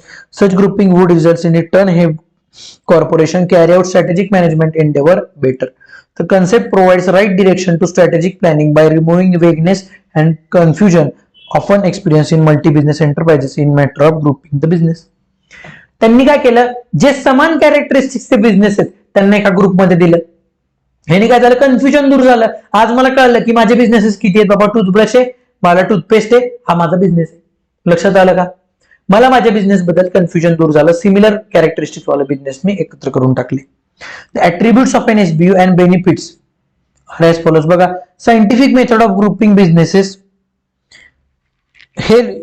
Helps in forming strategic planning. बघा, मला तर लक्षात आलं की एकच characteristic आहे, या सगळ्यांना मिळून मी एकच प्लॅनिंग टाकू शकतो. लक्षात आलं का? टूथपेस्ट आणि टूथब्रश सेम कॅरेक्टरिस्टिक आहे, मी त्यांना एकत्र घेऊ शकतो. लक्षात आलं का? आणि त्याकरता एकच प्लॅन तयार करू शकतो. कारण जे टूथपेस्ट घेणार आहेत लोक ते टूथब्रश तर घेणारच. बरोबर आहे का? An improvement over territorial grouping of business planning based on territory units. आता काय करता आलं मला? आता मी काय केलं, एखाद्या टेरिटरीमध्ये सुद्धा वेगळे एसबीयू टाकले. जसं की नॉर्थ मध्ये टूथब्रशचा वेगळा एसबीयू, गाड्यांचा वेगळा एसबीयू. लक्षात आलं का? Grouping of related businesses that can be taken up for planning distinct from the rest of business. बघा, जे समान काइंड ऑफ बिझनेस आहेत त्यांना वेगळं प्लॅनिंग आणि बाकीच्यांना वेगळं प्लॅनिंग करता आलं मला. The task consists of analyzing and segregating the assortment of businesses portfolios and regrouping them into few well-defined, distinct, specifically demarcated business units. काय करता आलं मला? आता मी काय केलं, सगळे रिलेटेड जे बिझनेसेस आहेत ते एकत्र केले. आता मला क्लिअरली कळतंय की रिलेटेड बिझनेस कोणते, अनरिलेटेड बिझनेस कोणते, कोणाला कोणती स्ट्रॅटेजी करायचंय. मला माझ्या माइंडमध्ये क्लॅरिटी राहिली. Unrelated products are separated if they could assign to any other SBU applying the criteria of functional relation they are assigned accordingly, otherwise they are made into separate business unit. बरोबर आहे का? आता काय झालं, unrelated बिझनेसेसला मी वेगळं treat केल्यामुळं आता काय झालं, मला स्ट्रॅटेजी तयार करताना मला कन्व्हिनियंट झालं. का? कारण जे व्यवस्थित जे चांगले बिझनेसेस आहेत, जे सेम कॅरेक्टरिस्टिक्सचे बिझनेसेस आहेत त्यांना वेगळं केलं, ह्यांना वेगळं केलं. Grouping the business into SBU helps firm in strategic planning by removing vagueness and confusion generally seen in grouping business. Also facilitates right setting for correct planning, correct relative priorities and resources to various business. बरोबर आहे का? Confusion माझं दूर झालं, मला कळलं exactly मला कोणाकोणाला ग्रुपिंग करायचंय, प्रत्येकाची स्ट्रॅटेजी डिवाइड केली. आता प्रत्येकाला रिसोर्स पण कसे अप्लाय करायचे यासाठी सुद्धा मला क्लॅरिटी मिळाली आयुष्यात. Each SBU separate business from the strategic planning standpoint. Other factors will be distinct from another. बरोबर आहे का? प्रत्येक बिझनेस एसबीयूचं विजन, मिशन, ऑब्जेक्टिव्ह, गोल सगळे वेगळं बाकीच्यांपेक्षा.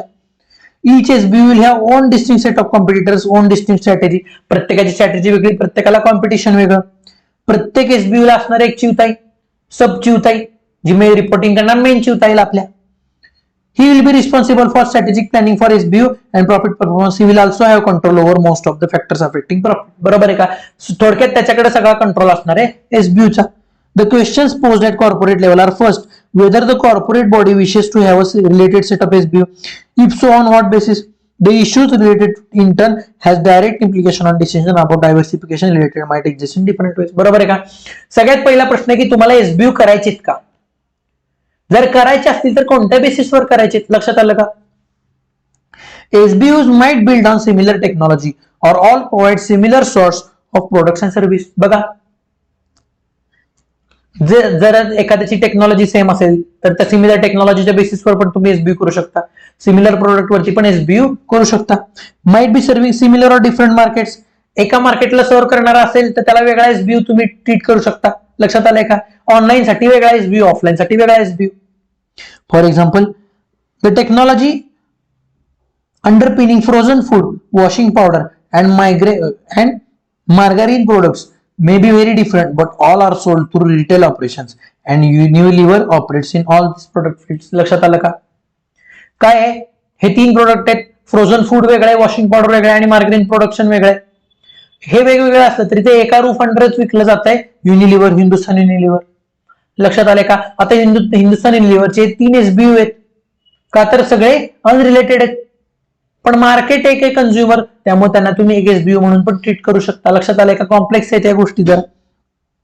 और it may be that other competencies on which competitive advantage are built have similarities. Unilever would argue that marketing skills associated with the products are similar. लक्षात आलं का? युनिलिव्हर, हिंदुस्थान युनिलिव्हर जे majority तुम्ही साबण वापरता, सगळं जे काय वापरतात ते हिंदुस्थान युनिलिव्हरच विकतं. बरोबर आहे का? जरी प्रोडक्ट वेगळे असले तरी मार्केटिंगची टेक्निक एकच आहे, ऍडव्हर्टाइजमेंट. लक्षात आलं का? सो त्याला पण आपण एक SBU ट्रीट करू शकतो, पण जनरली जे बिझनेसेस एकमेकांपेक्षा वेगळे, ज्यांचा कन्झ्युमर बेसिस वेगळा आहे, त्यांना वेगळे SBU ट्रीट केलं जातं. लक्षात आलंय का? सिंपल आहे, अवघड काय वाटतंय का इथून पुढे? नाही. Company strategic business unit have been identified and the responsibility strategic planning can be more clearly assigned. बघा, एकदा तुम्हाला कळालं की बिझनेस कसा डिवाइड करायचा, किंवा त्याचा हेड आला अपॉइंट करणं, त्याला त्याच्या रिस्पॉन्सिबिलिटीज आपल्याला देता येतात, हे सगळं काम सोपं होऊन जातं. लक्षात आलंय का? काय अवघड वाटतंय का? नाही. ओके, आपण घेऊयात एक छोटासा ब्रेक, कारण आपल्या एंडला थोडासा लाईटचा इश्यू झालेला आहे, आणि कंटिन्यू करूयात उरलेल्या गोष्टींसाठी. ओके, चलो लेट्स टेक अ ब्रेक.